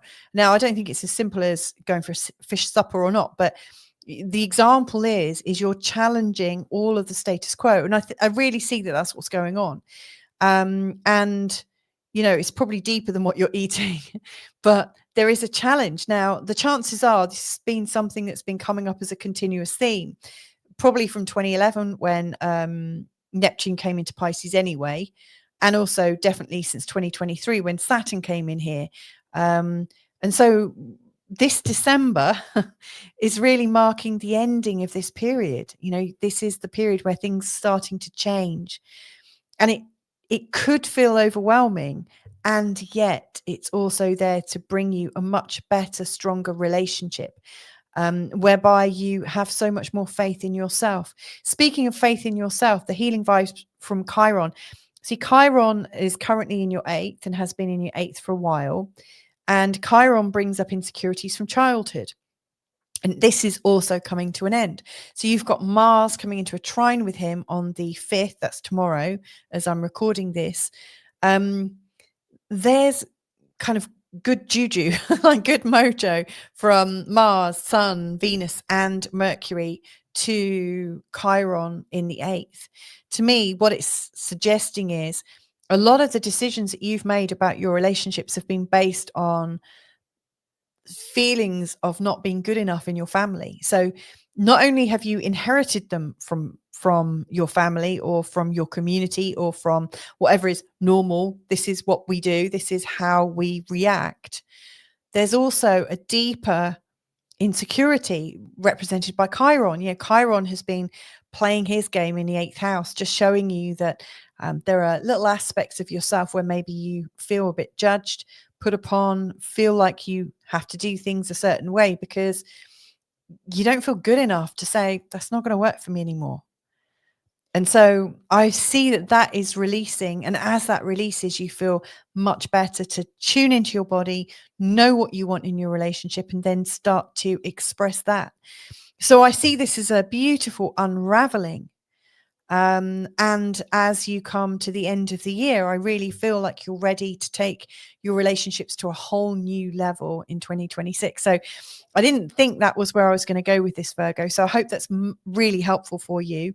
I should also say, like, this is moving from the fourth house, and the Capricorn energy is coming in the fifth. The fifth is about new relationships. It's also about creativity. Can you imagine how more creative you're going to feel when you've unhooked yourself from all of these expectations as to how you behave? I think it's going to be phenomenal. So have a great one and catch up with you real soon. Bye for now.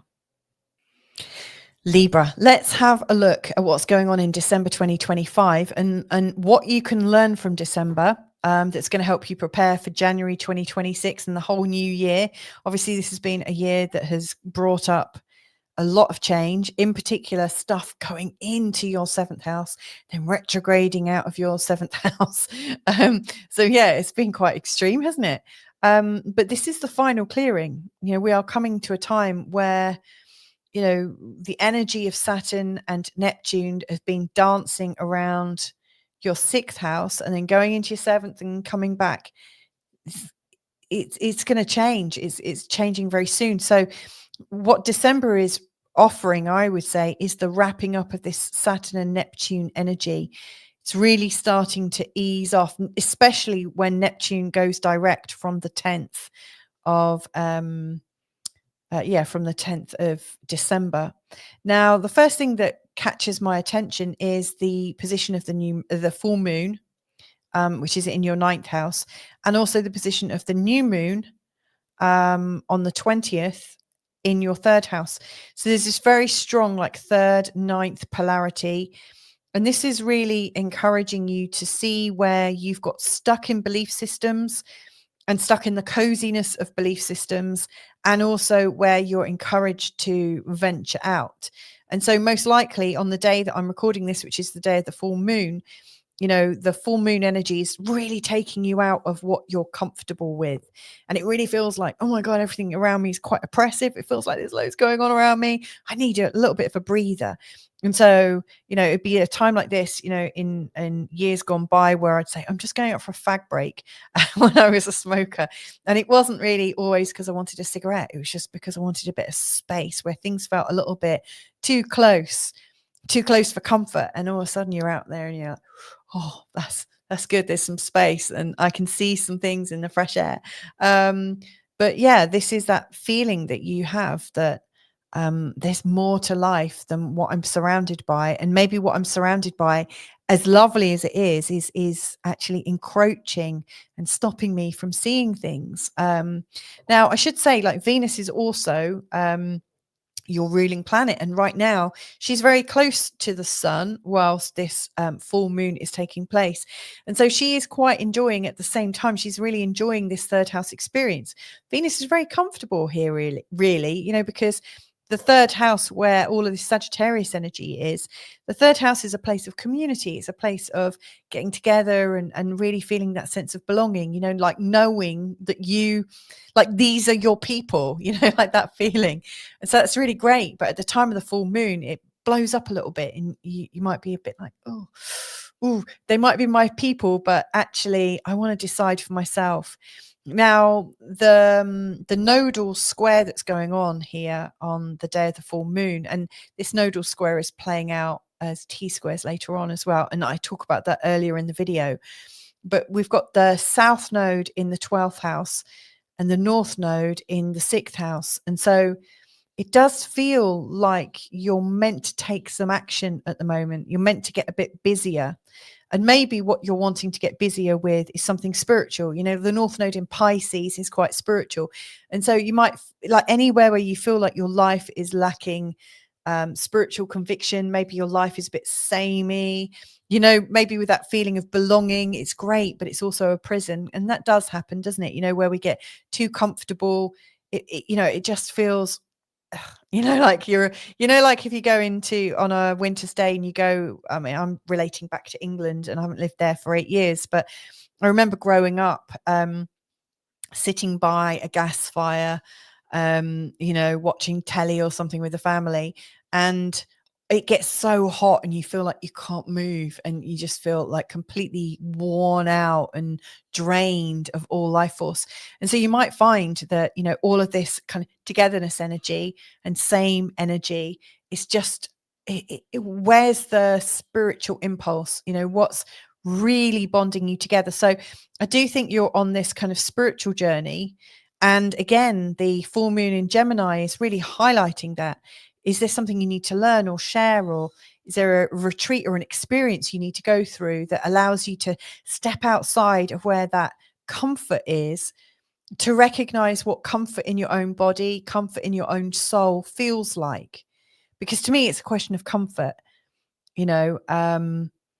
and I think you can get comfortable at a spiritual level. And once you've got that feeling of comfort in the spirit level, it's not going to matter when you're around comfortable people, because you'll be able to find that sense of comfort that is comfortable to hold on to. Does that make sense? Now, if we also consider the fact that we've got Chiron currently in the 7th, he's been there since 2018. And he shows where you might feel a little bit insecure in your relationships. Just shows, where you feel a bit vulnerable and a little bit difficult to assert yourself, or where you might feel a little bit odd to have your needs met. You maybe don't feel that if you ask to have your needs met, they'll be met. So instead, you choose not to be open about your needs. And then, of course, your needs don't get met. And then because they don't get met, you really don't admit to what your needs are to people. And then it becomes like a huge, huge thing. So you don't actually ask to have your needs met at all.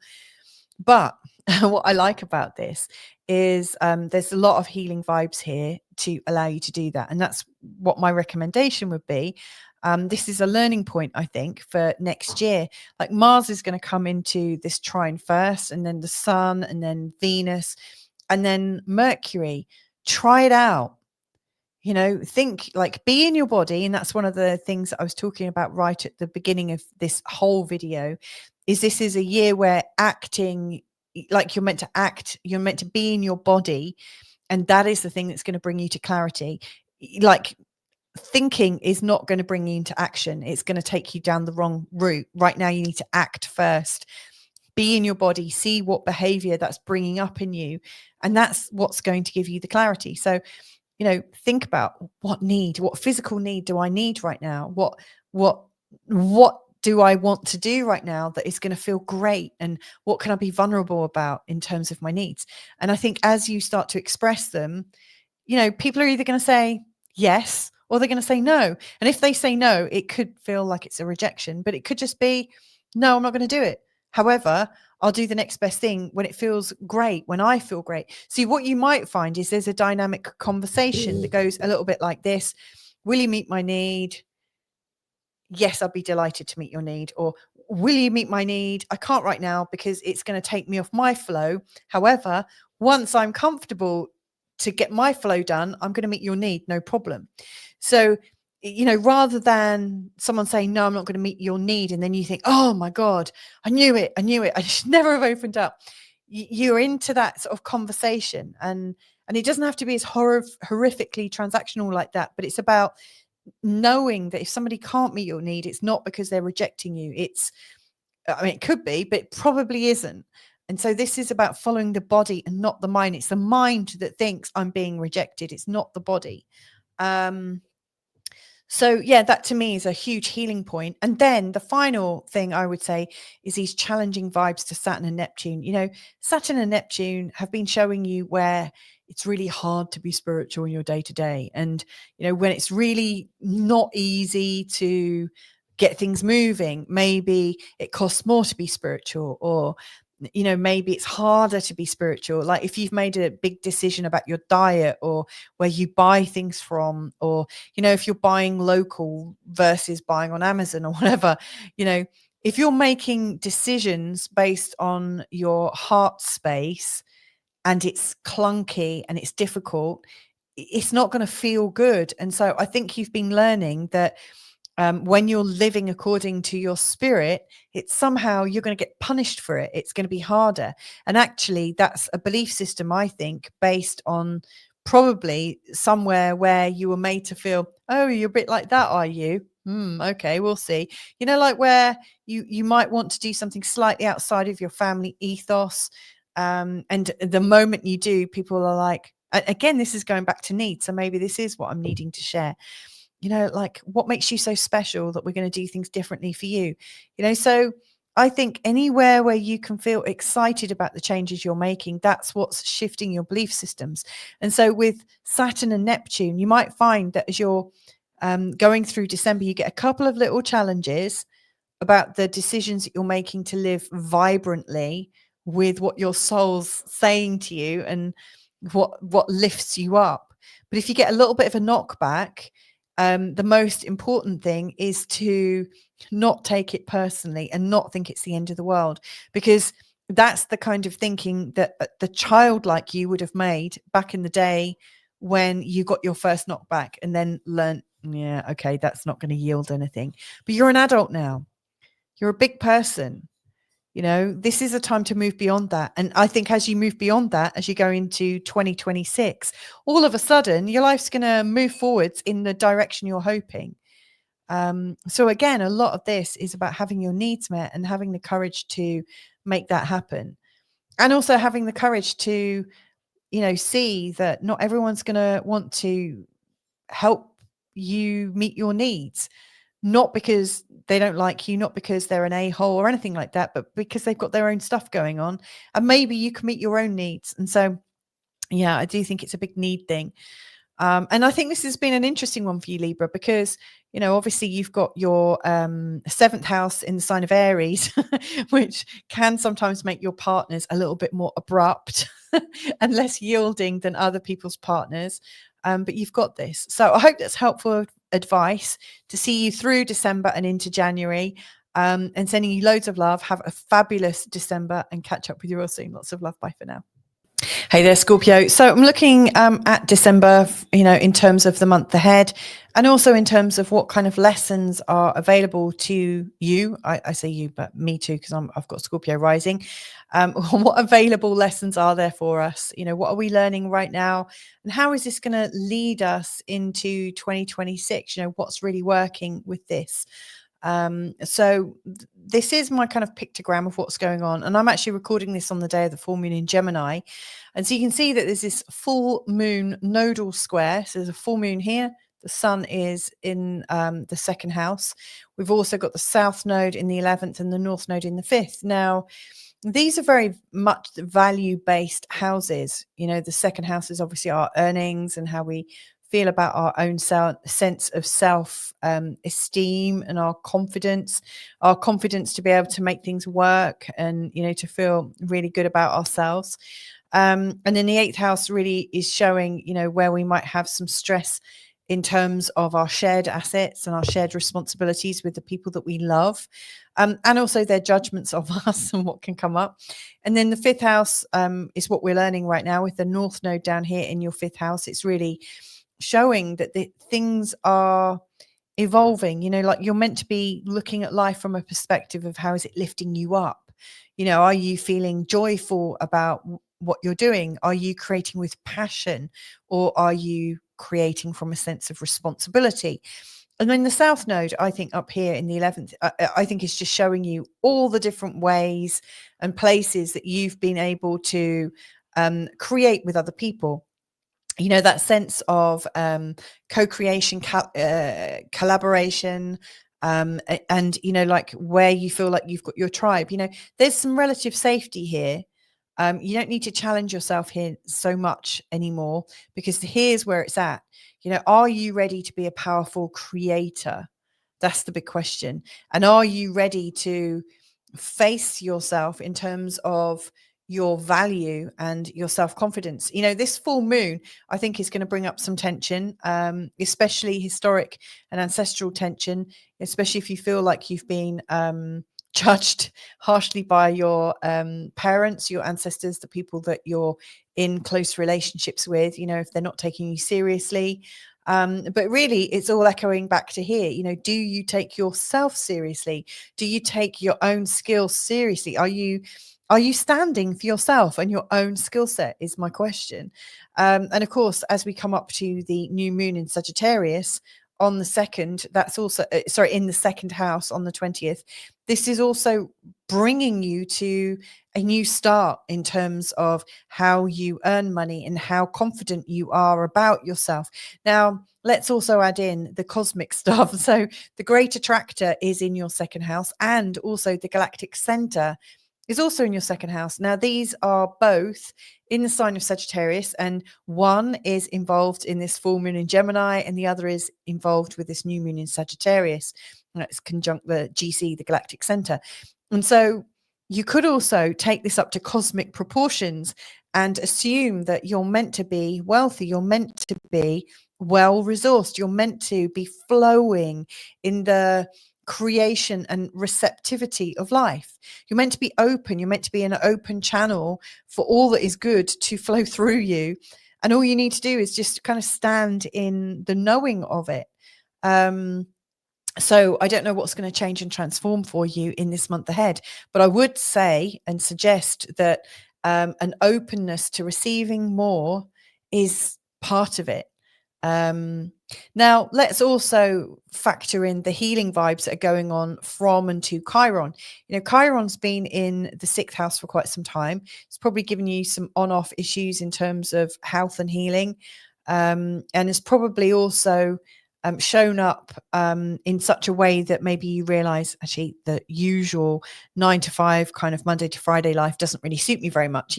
Chiron in the 6th house often shows where the normal route to life just feels a bit painful and a little bit, you feel a bit vulnerable and insecure with it. So, there's a lot here about your performance and your productivity and whether you can get the job done. Have you got the stamina to do it?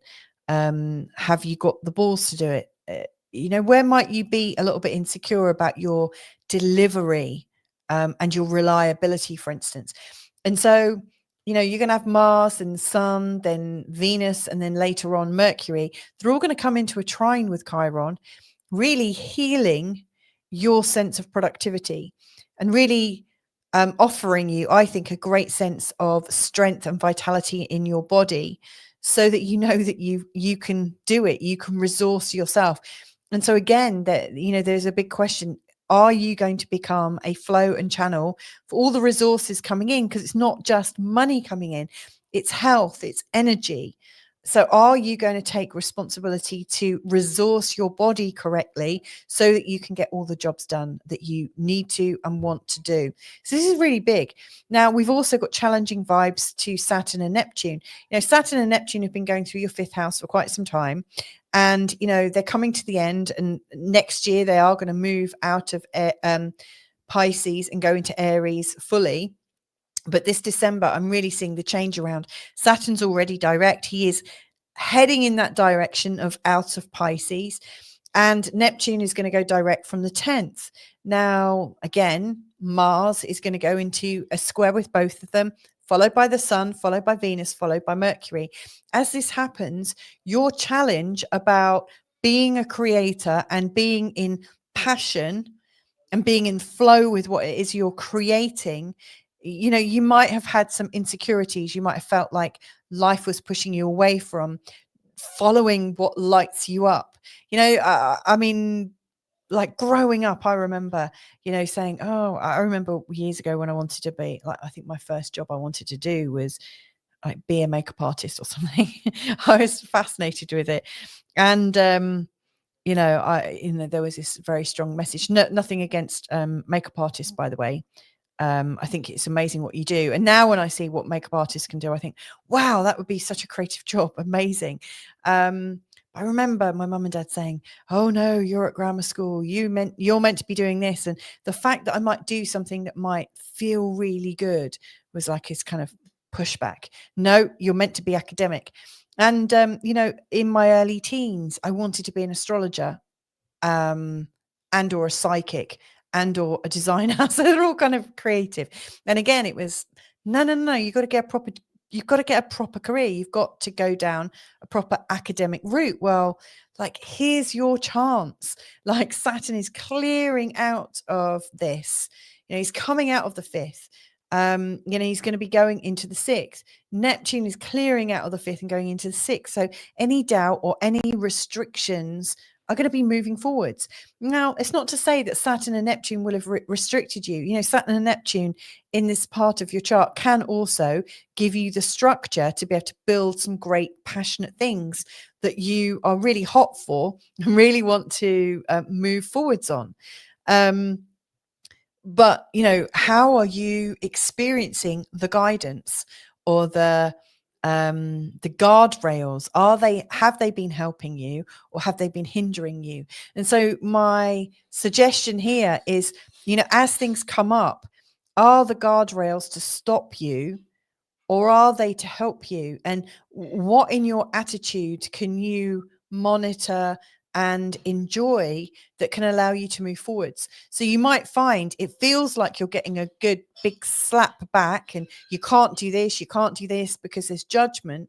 But in actual fact, it's coming from your sensitivity about being judged, when in actual fact, there's just, some guidelines. Maybe taking some advice could be helpful. So I think there's a lot that you're going to be learning. So there's a lot of crashing going on in the background, but I think there's going to be a lot that you're learning over December, and that learning is going to set you up for going into January beautifully. And if you can have the confidence to follow what you're passionate about as you're going into January 2026, I think your experience of January and the whole of 2026 is going to be vastly different. And as you're coming into this Capricorn season, you're going to get a really strong feeling of belonging, knowing what you're doing and knowing who it's applying, like who you're going to apply it to and for.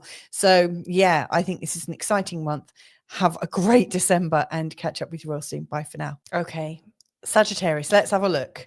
Let's see what's coming up for this month ahead. So, and we're already in December.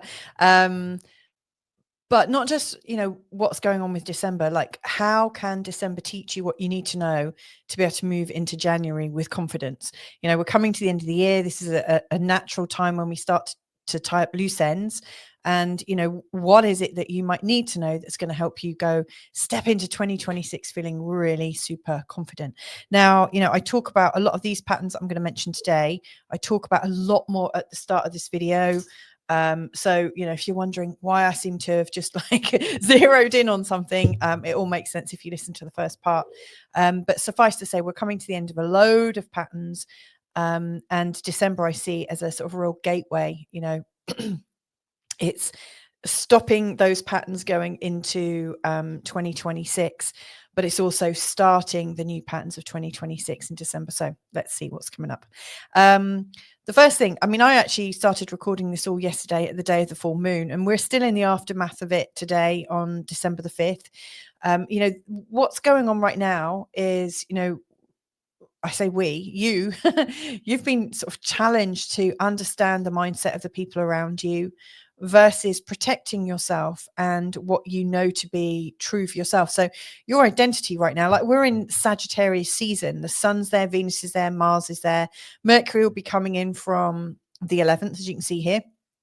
Mercury will come in. But predominantly, you're coming back into your pattern, you're encouraging yourself to be more you, be more Sagittarius.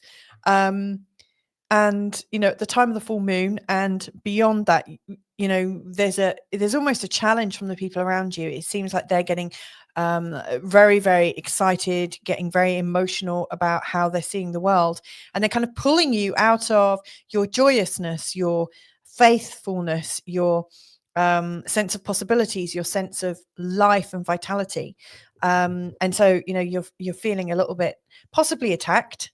Now, at the same time, there's also a nodal square, so the South Node up here in the 10th house is really suggesting that you've already done lots of work on yourself and your career, and there's a real naturalness and ease there. But what you're learning with the North Node in the sign of Pisces in your 4th house is, I think, how to be a family person, how to be a home bird.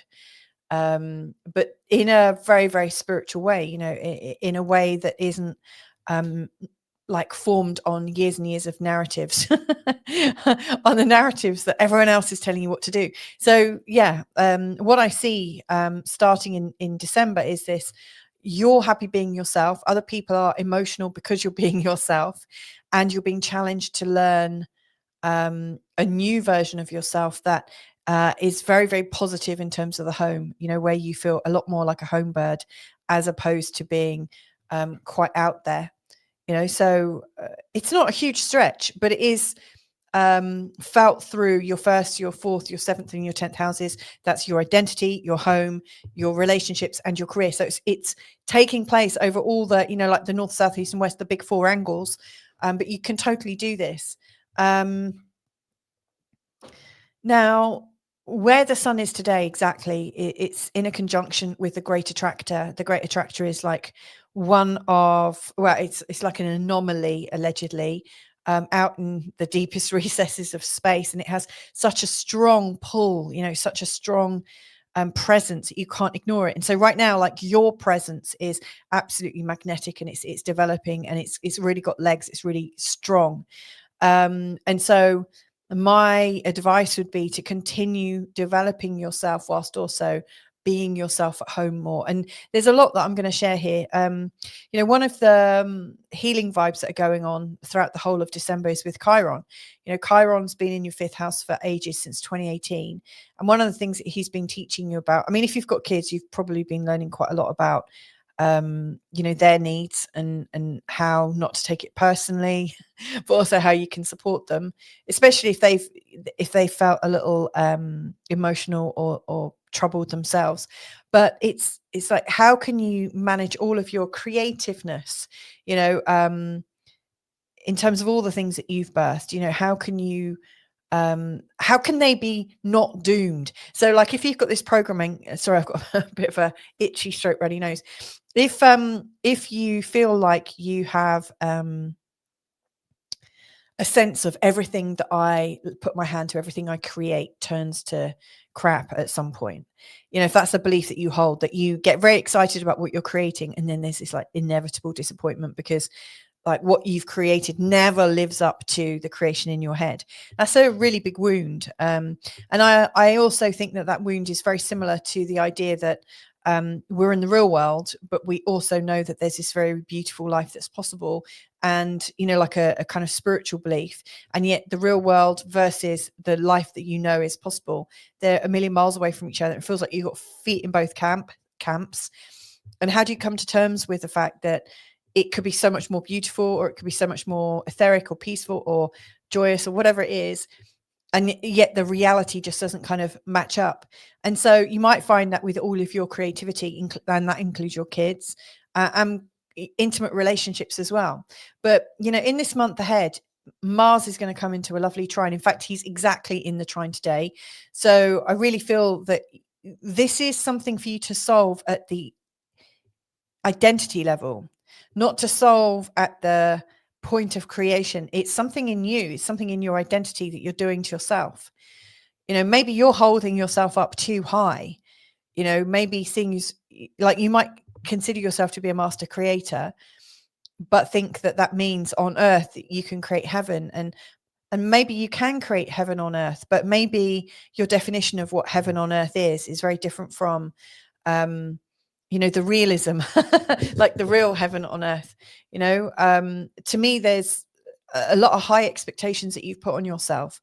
And so it's not to say that your creations aren't blessed or good or passionate or this, that, and the other. But to me, it's coming back into an appreciation of you as a human. I think you've been trying to appreciate yourself as a superhuman. And of course, you know, I do believe we're all superhumans, but we're in these human bodies. And so it's coming to terms with your identity as a spiritual being in a physical body. And so I think that's one of the cruxes here in terms of what you're healing, in terms of your identity. Now, on the 20th, there's a new moon in Sagittarius conjunct the galactic center. So first of all, the full moon's in opposition to the great attractor, and you've got the new moon conjunct the galactic center. This is huge. This is really showing, you know, at an identity level in the first house, that you are super cosmic. And in this year in particular, you're being really pushed and pulled and stimulated in such a way that you're going to achieve some of this cosmic energy, or at least come to terms with it within you. So we've spoken about the healing vibes to Chiron. We've also spoken about the sort of galactic inheritance and how you might choose to see that you are kind of superhuman, that you are cosmic, but you're also in a physical body, and come to terms with that, and forgive yourself for that, because I think there's going to be a big release when you allow yourself to do that. But then we've also got the challenging vibes from Saturn and Neptune. So Saturn and Neptune are currently in your fourth house. Earlier this year, they went into the fifth, both of them, and they came back into the fourth. They've been retrograde.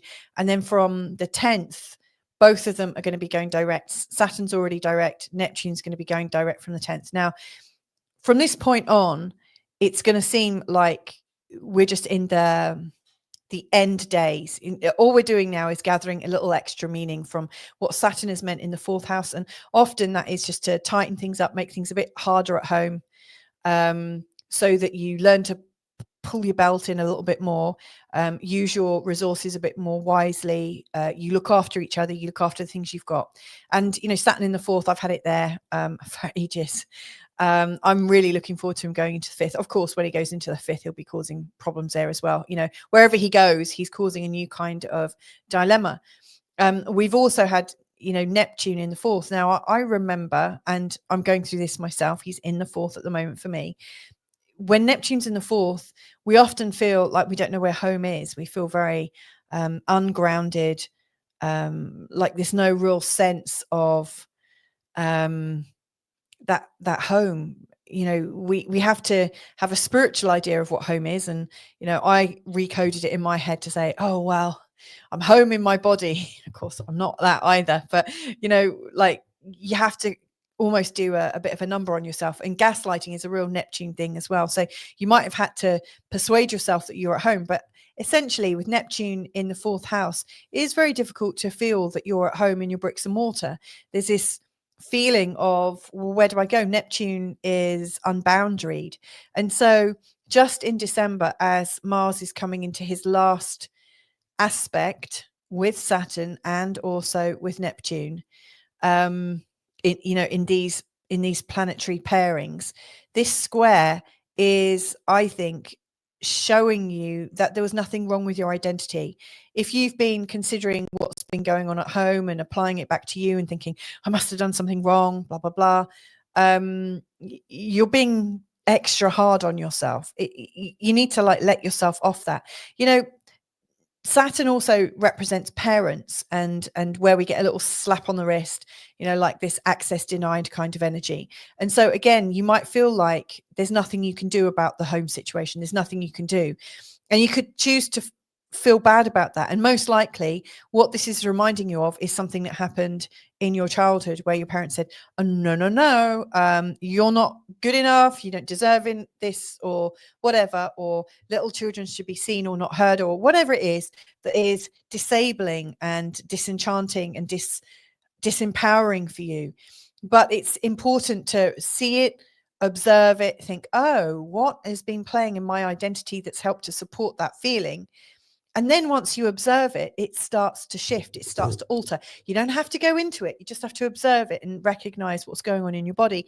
When the sun comes into these squares, again, you might feel like you're being punished, you know, like, oh, where's this safe, stable home I've been yearning for? Whereas, you know, the sun is a real sort of identity piece, especially in the first house. When he comes into this square with Saturn, it feels like life is stopping you from feeling at home. And again, you'll probably think of it in terms of childhood things, like the fourth house also carries loads of childhood programming. So all that's really happening is you're getting some challenges from Saturn and Neptune, reminding you of what is still playing in your childhood persona that is affecting you from feeling at home in yourself.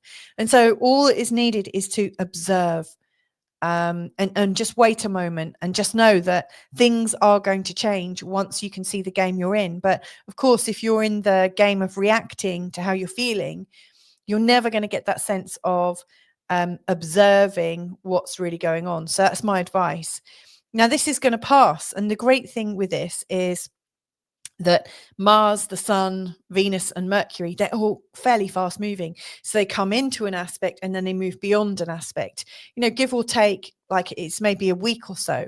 So you're going to be working on this throughout December. And when you come to January, a lot of that feeling is going to come in with a different programming. You'll be releasing some of these core beliefs. So I really do think you're letting go of some of your dissatisfaction, but a lot of it was sown many years ago. And the great news is, as you release this, funnily enough, the idea of feeling spiritually at peace at home is so much more attainable. And it's more attainable because you've stopped blaming yourself and thinking that there's something wrong with you. So it's very amazing. Now, obviously, throughout this month as well, we're moving from the Sagittarius season and into the Capricorn season, starting with Mars going into Capricorn on the 15th. Now, the second house is all about how we value ourselves. So it really figures. The more you realize there's nothing wrong with you, then as you come into the Capricorn season, it's like, boom, you see the value, and then all of a sudden everyone else can see it too. So I hope this is helpful in, unpacking December and into January for you, Sagittarius. So have a wonderful, period, like Christmas period and New Year. And hopefully I'll catch up with you real soon. Lots of love. Bye for now.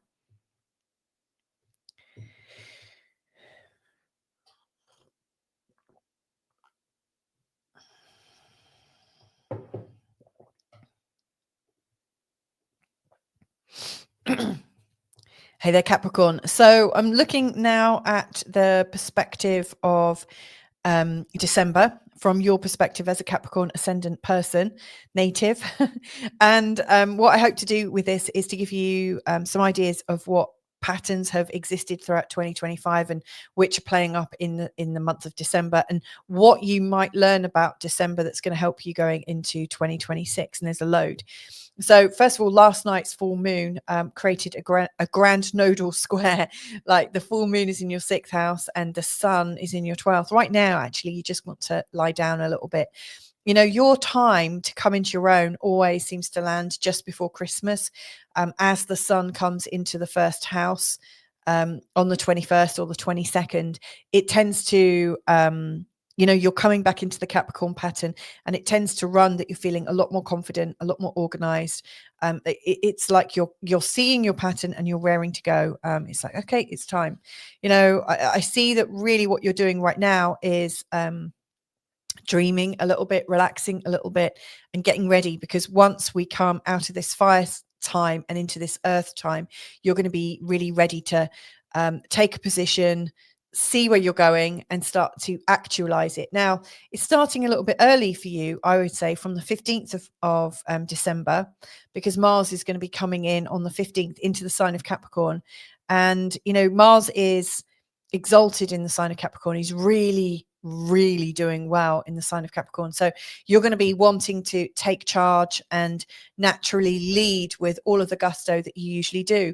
Mars has a 23-month orbit, so just under 2 years, and there he is. So it's been a while since he's been in this part of your chart.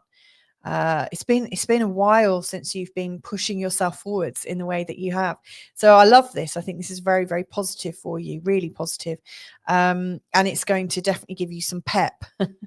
Now, if I think about the full moon and then also the new moon that's happening in this month ahead. So the full moon was really drawing your attention into the sort of hysteria of having too much to do, and you might have found that there's loads of jobs coming in, and they're kind of swirling around you really fast, saying, look at me, you got to do this, and there's almost this fear of not getting it all done. And yet at the same time, you're at this natural point in your year where you're just wanting to relax, reflect, learn, ease off a little bit before your busy period starts. Now, there's also the nodes playing into this. And so what you're really getting conscious of releasing is the 9th house south node, really showing that you've already got quite a perspective.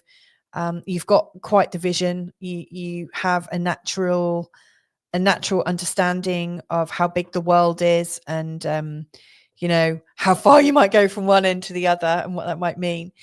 And right now you're learning a lot more about what's close to home and how to be okay at being close to home. It's quite a challenge, because, you know, the Capricorn energy is to get to the top, and it's not to be at home necessarily. It's to kind of crawl out of where you were raised, not to suggest that you were raised in a cave, not that there's anything wrong with a cave either, but you know, there's this idea that, like, where we come from, the Capricorn naturally gets to the top, you know, climbs the ladder and gets to the top. But you're being tasked with seeing the godliness or the goodness about being close to home. There's something here for you to learn. So yeah, I think around the time of the full moon, it's really you might feel like you're being bound to the home with all your jobs. And, you know, to me, it feels like you're going against your natural pattern, which is to seek outside of everything behind you, you know, like to see all the opportunities and the bright lights. But this is going to pass, and that's the thing. But the new moon that's coming up at 28 degrees in the sign of Sagittarius is in your 12th house. It's also in a conjunction with the galactic center. And to me, this is really reminding you that, you know, you have gone through your life with a shutting down of intuition in many respects, and it's actually time to open it up, you know. So this is absolutely falling into the time of year just before you reawaken at the time of the winter solstice. You're being reminded to have this moment of intuition, searching, connection into the divine, and to bridge knowledge from a place that you can't quite imagine and bring it to earth. So I really see this sort of energy of being the bridge is really coming into its own for you. So the new moon is happening literally before the sun comes into the first house. It's so strong. So 1 minute you're in the imagination, and then the very next day you're back, you know, in your first house. So it's the 12th to the 1st. It's the imaginary realm, and very much right slap bang, the rubber hits the road, you know, there you are. So it's quite the whiplash energy you're going through, you know. It's like you just get sort of pulled straight out of it. But I do think, you know, in particular from the 15th, when Mars goes into Capricorn, you're going to be pushing yourself in such a way that I think only your imagination can keep up. So it's pretty intense. Now, there's also healing vibes from Chiron that are going on. And also we've got some challenging vibes from Saturn and Neptune. So let's expand on these as well. So Chiron has been in your 4th house since 2018. And so you might have found that there's been some issues at home. Maybe a member of your household has been under par or feeling quite insecure, or it might be that your home is under attack and you like your home needs some work done on it, you know. So to me, there's this feeling of reparation, this need to repair your home, repair the relationships with the people in your home, or help repair and restore a member of your household. It could be you. This is a time when, in our vulnerability, we're taken back to childhood and reminded that, you know, sometimes there's sickness at home, or sometimes there is difficulty at home, you know, where we can't quite keep up.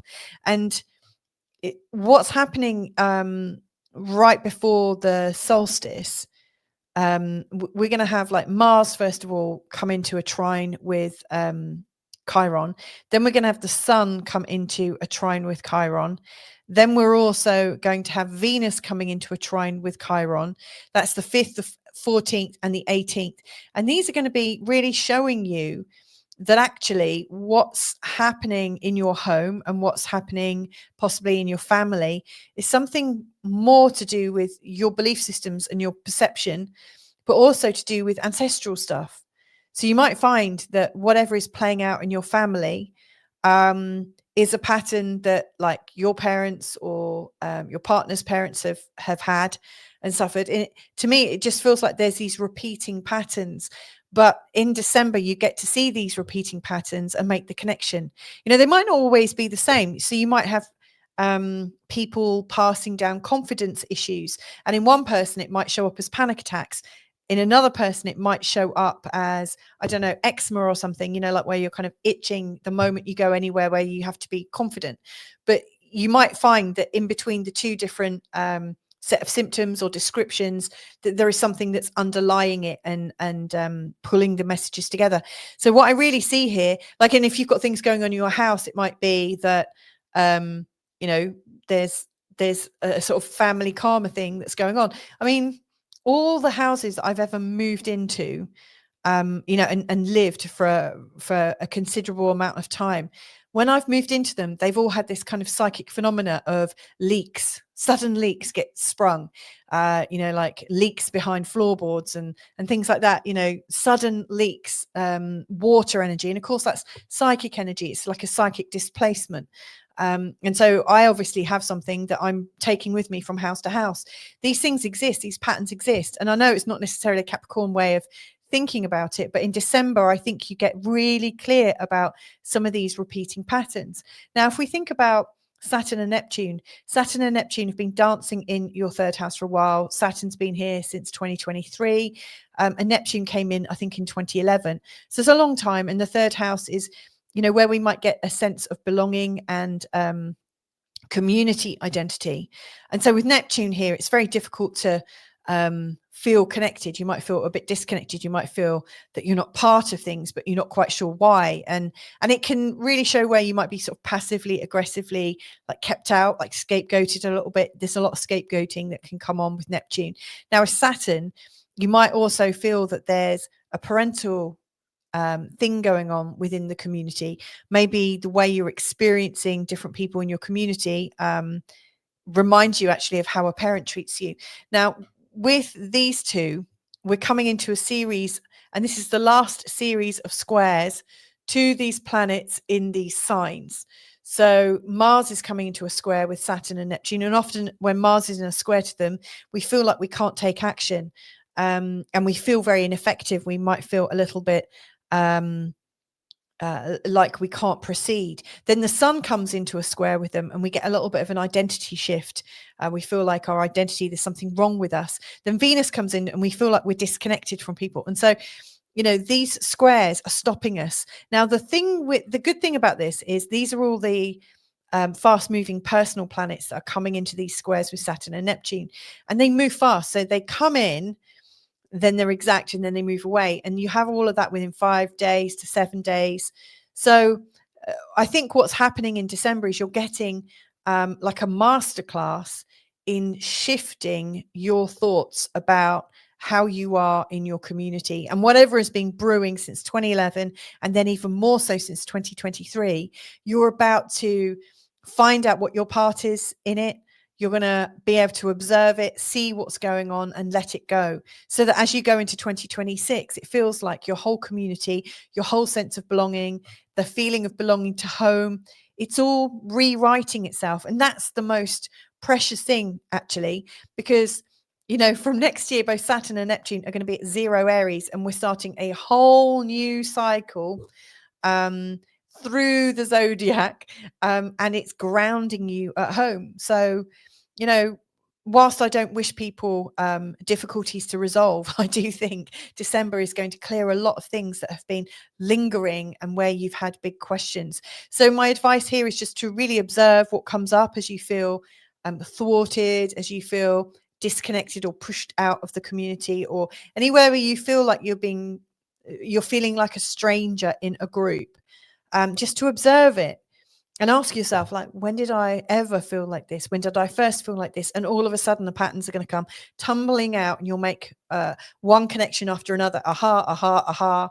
And, by the end of December, you're clear and free. December is a very important month for you. It really is like clearing all of the roughage away so that you've got a clear footing into January 2026. So wishing you tons of insight, because you're going to feel so much more connected to yourself and your life and your home and your family. And of course, from there, you'll be able to build so many more castles in the sky. So wishing you a beautiful rest of December, Capricorn, and hopefully catch up with you real soon. Lots of love. Bye for now. Hey there, Aquarius. So I'm looking into December now to see what's coming up, and also what patterns are easing off in December, so that when we start January 2026, maybe I guess this is giving you some advice as to how to prepare for January next year. So there's loads of things going on, as you can see with my little pictogram here. We're really in the Sagittarius season, and then we move into the Capricorn season. There's an emphasis on this nodal pattern within the 4 signs that are mutable. That's Gemini, Virgo, Sagittarius, and Pisces. In particular, on the day of the full moon in Gemini, that was just last night, things were really brewing up, and there was a lot of sensitivity around things that you've started, you've created, that you've birthed, that maybe haven't quite given you what you were wanting them to give you. So you might find that maybe your children were extra sensitive, or maybe the projects that you're running that you've created from scratch suddenly feel a little bit too much to handle. And at the same time, there's this really nice emphasis on connecting with people around you. This feels like a time when actually you don't want to be carrying the can on your own. For all of your creations, you're actually quite enjoying the power of being within the group. So that's kind of interesting as well. The North Node and the South Node are also playing into some of the tensions around this time. So the South Node and the North Node across the 2nd and the 8th house are really showing you about your own inner value and your self-worth and how it all plays in. So, in many ways, you've already learnt to share and to be more of a communard, so you understand that everyone has something to give and to contribute and to share. And so you're down with that. You've learnt that quite well. But now one of the things that you're sort of developing is this sense of what's my contribution?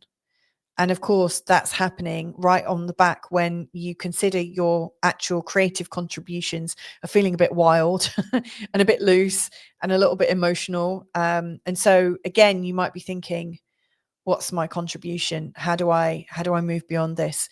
Now, I could talk about Pluto in your 1st house, but I'm not going to, because I talk about that quite a lot anyway. So what I'm going to be focusing on are the patterns that are coming up in December. So outside of this nodal square, something else that's happening in this month ahead, so obviously the full moon, the sun is in Sagittarius, and there's a lot of planets around there. But by the time the new moon comes in Sagittarius, it's at 28 degrees in your 11th house, and it's connected to the galactic center, the GC. This new moon is likely to shine the light on a feeling of bridging mystical consciousness or cosmic energy, feeling that deep sense of connection to all that is. And it's happening through your 11th house, which is all about the people in your life. So I actually think whatever you've been learning around the time of this full moon, you're learning to trust the group a bit more, and to trust that you can relax, you can feel at ease, you can feel reassured, you can feel like you're a pack, you can maybe even go into that sort of telepathic consciousness. Now, that was one of the themes of the full moon in Gemini, actually. And I don't know if you've actually seen my full moon in Gemini forecast. Although it's for the full moon, I always think that those degrees, where they happen, they're very important for the next 2 weeks ahead, and also for the next 4 weeks ahead. And there's definitely the Sabian symbol for the full moon in Gemini is bringing up telepathy and this conscious connection or unconscious connection with everybody. So I do think there's something very connecting, like I know there's a group called Connecting in Consciousness. This is a time when you're connecting in consciousness. This is a time when it feels like you have the right people around you to lift you up in quite a magical way. So I just think this is one of the big themes. Now, there's been some things that you've been learning over the last 5 years, 3 years, 7 years, and 14 years. And so I just want to touch on some of these. So for instance, Saturn came into Pisces in 2023, so that's 2.5 years ago. Neptune came in 2011. That's 14 years ago. Chiron came in here in 2018. So that's 8 years ago. 7 years ago. Each of these planets has come into your second house and your third house has been challenging you. You know, Saturn, Neptune, and Chiron are seen as particularly difficult planets to manage. They're not seen as a bed of roses. And so there are some really strong aspects from Mars, the Sun, Venus, and Mercury to Chiron, these lovely trines. And then there's also going to be a series of squares to Saturn and Neptune here from Mars, the Sun, Venus, and Mercury. And so I just want to talk about why these are happening and what you might learn from them and what might clear. So first of all, the healing vibes from Chiron. Chiron in the third is often teaching us where we're an outsider, you know, where we feel like we don't fit in, we're not valuable enough, where we feel insecure in the crowd. And so even though at the moment there's this lovely feeling of connection and the possibility of connection and the fact that we might belong to a pack or a tribe, we might have a group identity. It's also something that's caused you pain. And in December, I really see that you're working through that pain in such a beautiful way that it might not return in the same way that it's manifested. For instance, the next time these series of trines come up, I think by the next time this happens, Chiron's going to be in the sign of Taurus. So I don't actually think we're going to get the same trines taking place with Chiron in Aries. Not in this lifetime, not unless you live to be over 100. It's just not going to happen like this. So it feels like you're completing a really important part of your learning about, do I fit in, and can I stand the knowledge that I might not fit in? How can I be okay with that? And so that's coming. That's one of the learnings of December for you and one of the clearings. And then with Saturn and Neptune, you know, they've been going through your second house, which is a recipe for money issues. You know, you've had to deal with like earning money and some of the difficulties with that, but also the difficulty of associating the money that you're earning with your actual intrinsic value. That's really hard because, you know, sometimes you might have a job where you really give your heart and soul, and yet you're not being paid for your heart and soul. You're just being paid to show up. And that's hard. That can be quite deleterious in your self-esteem. And Neptune here can also show that there's this almost striving for a feeling of security that never actually materializes, which is really quite hard because then, you know, it's very easy to make that connection. Well, what's the point? Why bother if it's never going to happen anyway? You know, Neptune can be very disempowering, especially in these squares. So first of all, you know, Mars is going to lead the way and come into a square with Saturn and then Neptune, and followed by the Sun and then Venus and then Mercury. But essentially what they're showing you is where you might get some pushback, or you might feel like you're getting some pushback in terms of money, and it feels like you're getting pushback in terms of your self-esteem. But what I advise you do is that you don't head into those squares and try and solve them, but that you observe the mechanisms of them. So, you know, if you feel like you're getting pushback, and Saturn can show up as a parent type, an authority figure, somebody who is a paying customer that doesn't pay you or something like that, or a landlord, you know, any big bills that you have to pay. So it can show up as a parent figure that's pushing back. And this is where you might want to feel like you've got support around you because you're, you know, like these personal planets are in the 11th house. And in the observation of how you feel, this is where there's some core learning. So for instance, you might be learning that even though it feels like you're knocked back, you're never completely knocked back because you have the power of the group around you. You might also be learning that when somebody's knocking you back, they're really knocking themselves back. You know, the people can only love and appreciate you to the level that they can love and appreciate themselves. So in many respects, some of those things that you'd have taken seriously in the past, you're now learning it's got nothing to do with you. If they're not seeing value in you, that doesn't really speak about your internal value. It speaks about their perception of the world. And so I really think any knockbacks that are coming up that you perceive to do with your self-value and how important you are and your self-esteem, it's it's teaching you not to take other people's words so seriously, and to tune in to the appreciation that you might get from the group, and ultimately to realize that you have your own style, you have your own energy, and you need to own it. So yeah, some really, really big times. And this is encouraging you to step into the responsibility of it, to take full responsibility and not to wait for feedback from other people. This is really showing that other people's energies, like while we think it's important to get feedback, or why we feel it's important to do things in the right way, it can be quite counterproductive, because then you spend your time developing everything for the view of one person, and what they might like, only to find out that somebody else doesn't like it. When you're designing and working and being in your own field, taking full responsibility for it, it's so much more powerful. And I think that's one of the things that you're really learning to do in this month ahead, and it's going to set you up beautifully for January in the new year. And of course, let's not forget, you've also got Pluto in your first house, also showing you that you can be powerful beyond measure. So I hope that's helpful to you, Aquarius, in understanding December. So much love to you. Have a good one, and catch up with you all soon. Lots of love. Okay, Pisces. So we're looking at December now, Pisces Ascendant. I'm looking at the sort of energy of December, and how it's there to surprise and delight you, but also how it's there to kill off some patterns that have been quite persistent, and also how it can prepare you for 2026, so that when you step into January, as if you actually step into a year ahead, but as January approaches, that you've got a whole new way of seeing the world, that's quite empowering. So I'm recording this the day after the full moon. I've been a bit delayed, but one thing that is still persistent is that sort of nodal square. As I'm recording today on the 5th of December, the sun is exactly in a T square with these nodes, the north node being in your first house and the south node being in your 7th. There's a hell of a lot that you've been learning, with the full moon in your 4th house and the sun in the 10th.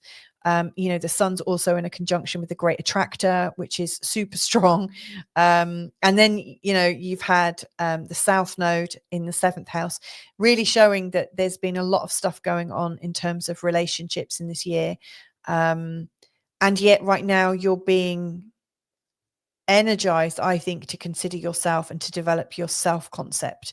So it's not so much about other people anymore. What's more important is, what are you doing? Now, it's interesting because also the sun and Venus and Mars, and also Mercury, when he comes over on, into Sagittarius on the 11th, all of these planets are really at the moment trying to lift you up in your career and in your magnitude and your status and your level of influence. How are you standing stronger than you've ever stood before? So that's quite interesting, and that is going hand in hand with this idea of developing yourself and seeing yourself as a spiritual being, with the north node in your first house. Now, remember, this full moon kind of brought you back down to earth with family issues. And, the south node is showing that the relationships are a thing of the past. It's not to say you don't need to have family relationships. It's just that they need to be in the right place. Should they be informing every single minute of every single day for you? And the answer to that is no. Right now, you're being tasked to have confidence in yourself and to build your skills that you already have, and to know that you've got them, and feel really confident about it. And then as we're going through the month, each of these planets is moving into the sign of Capricorn, in their own time. So Mars will come over on the 15th. Then on the 21st, the sun comes over. That's the winter solstice. And then on the 24th, Venus comes over as well. So, there's this lovely sort of move from, the energy of Sagittarius and into Capricorn. Now with this, the Sagittarius energy is really dreamy and full of possibilities and full of promises. Not all of them are going to get kept. Like, that's the Sagittarius thing. You think bigger and bigger plans and you shoot your arrows off in the sky, and some of them are going to land. Some of them are going to just fly off and drop. But some of them are going to go so far, and you might not be able to reach them, but they certainly lift you up and they expand your vision in such a helpful way. And so as you're coming into this Capricorn time, and it's really led by Mars going into Capricorn on the 15th, Mars is super strong in the sign of Capricorn. He's excited, and he's really ready to dive into collaborations, and to make lots of powerful new connections. And so that's where I would put my energy if I was in your shoes right now, is, you know, like, I also do want to just mention the new moon in Sagittarius. You know, it's in the last 2 degrees of Sagittarius on the 20th. It's in a conjunction with the galactic center, so it's super strong. It's channeling energy. It's almost bridging energy from the galactic center to human consciousness, if you'd give it a chance. But to me, it's potent, it's powerful. If you're wanting a new start in your career, this could be the time when you get the intel for it and you get the vision for it, and it comes in very, very quickly, and you'll know it because you feel warm. You know, the new moon in Sagittarius is warm, it's spicy, it's fun, it's slightly out of control. You know, it's not a controlled, here's your idea and it just lands on your lap. It's kind of fun. It might even be an adventure. You might have to follow some clues to be able to get it. You know, I remember those choose your own adventure books. I think they came out in the 1980s, maybe before, but I remember, you know, you'd read and you'd get to a bit and it says, and if you're ready to step into this, go to page 20. And if you're ready to step into the mystery, go to page 33. And you're like, you go to the page that you're ready for, you know. So maybe what's coming up around the new moon in Sagittarius is there is no one solution, but there's a few different ideas that come up. And you know, it's up to you to decide, I'm brave enough to give this one a go or not. But anyway, as we're coming into this Capricorn time, some of your bravery and courage could be playing out with your new contacts. That's what I'm saying. Anyway, aside from that, there's also healing vibes from Mars, the Sun, and also Venus, and later on, you know, from Mercury. They're all going to be making a series of trines with Chiron. In fact, Mars is in the trine with Chiron today. It's very healing and helpful. And so anywhere where you've had an insecurity about your core value and people seeing the value in you and having the confidence to really reveal yourself, then Mars is giving you an opportunity to feel into your courage. You know, he's really helpful. He wants to help you feel it, feel the fear or the insecurity in your body, but feel beyond it. You know, Mars is all about the body and taking action within your body. So you might find there's something physical that can be done. It's exact today on the 5th, but it's still going to, you know, these aspects, they come in for a few days, they're exact, and then they continue for at least 5 days beyond that. So you've still got this healing energy taking place, really helping you to feel the warmth of the confidence that you have. You know, the Sun will soon come into this trine, and this is really healing. This is almost where you become your own coach. You know, the Sun in a trine to Chiron is really beautiful. It really works nicely. It's a really helpful energy. It helps to embed your feeling of confidence with your persona and your identity, you know, so that you see that you're a confident individual. And then Venus, you know, you're going to be relating to people in a confident way. So your trust in yourself is about to lift up considerably, which I think is great.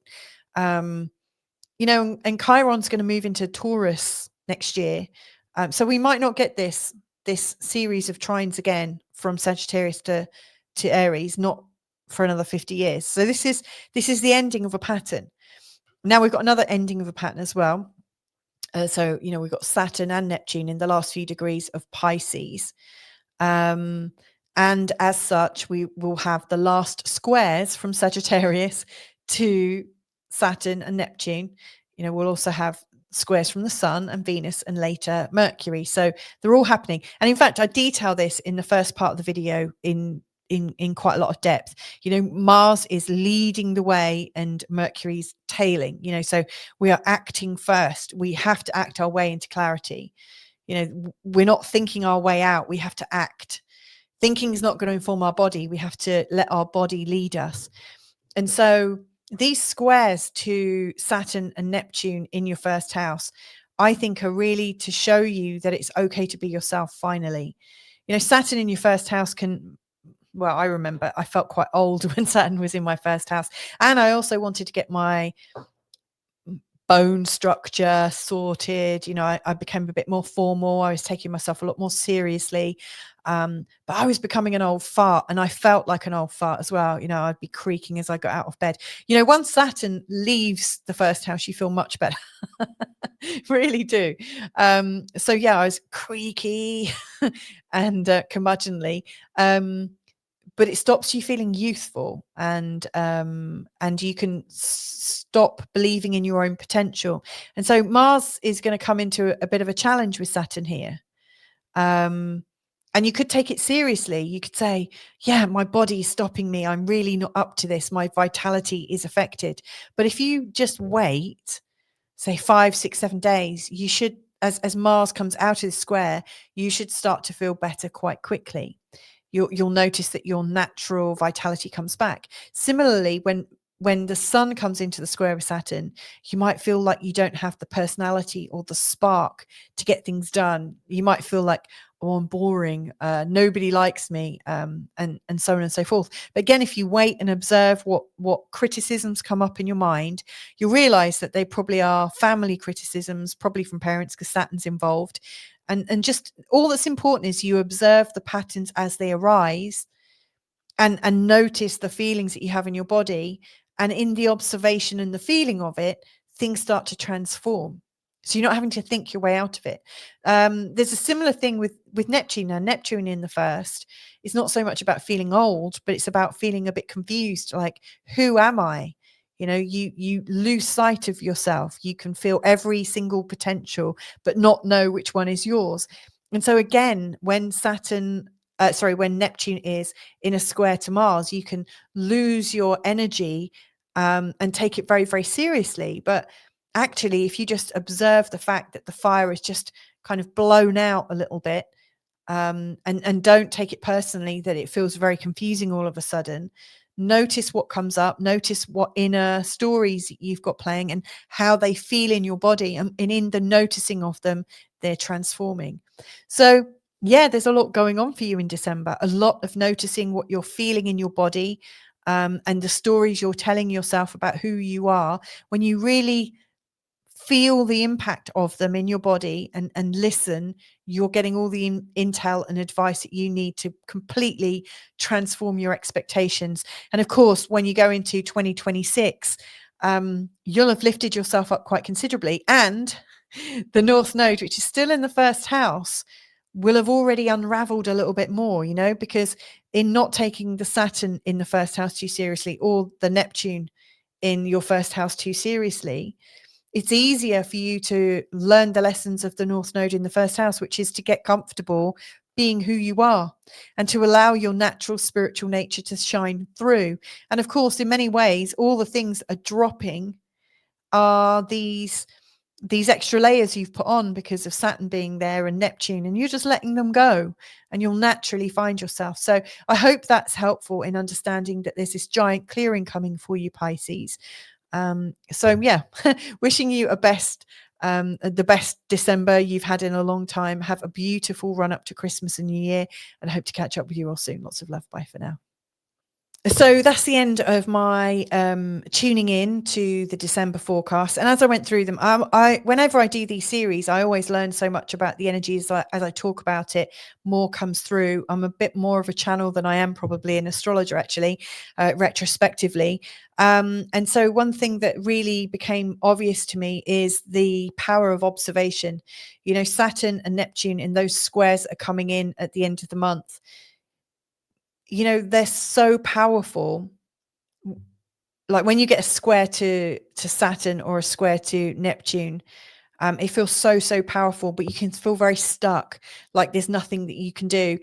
And, you know, Mars is such a fighter, and often with these squares, you know, your natural tendency is to fight it and kind of push it out. And actually, that's not the right way to go about it. I really see that as you, and this this is a physical process, although it sounds like it's a mental one. But as you feel into your body, like, what am I feeling in this resistance from Saturn? What am I feeling in this confusion to Neptune? As you tune into the feeling in your physical body, which is a Mars thing, you know what needs to change, and then it transmutes. It's like a physical observation. And, you know, at the start of this video, I was talking about you're acting your way into clarity. You're not thinking your way into action. It's the other way around. And so, you know, what are you feeling in your body, and how is that informing you? As you feel into your body and observe those feelings, the Saturn form that has been hanging around and impacting you in the various ways that it has starts to shatter, starts to kind of fall off. And Neptune, you know, which is, it covers this in a bit of a fog. It's like you're walking around, but you're walking around in this wall of fog when we're in a negative Neptune phase. But if you observe what you're feeling in your body, that fog just clears. And so I really do think December is so much more important than I believed it to be right at the beginning of me recording this. It's funny, isn't it, how that changes? And the other thing that occurs to me is obviously Saturn and Neptune will be going into Aries. They're not going to have the square to them again from the Pisces perspective. You know, obviously Saturn has been in Pisces since 2023. Neptune's been in Pisces, I think, since 2011.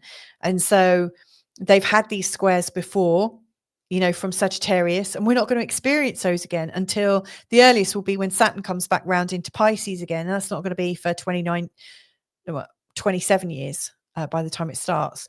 So we've got a real new pattern starting. And similarly with Chiron, Chiron is going to be going into Taurus next year. And so the trines that we're experiencing that are healing the current Chiron problems, that's going to be shifting as well. This to me looks like the final healing and the final clearing. So there are my thoughts for December. I hope they've helped you get clearer on the patterns so that you can move more beautifully and seamlessly into 2026. So have a fabulous time and catch up with you all soon. Lots of love. Bye for now.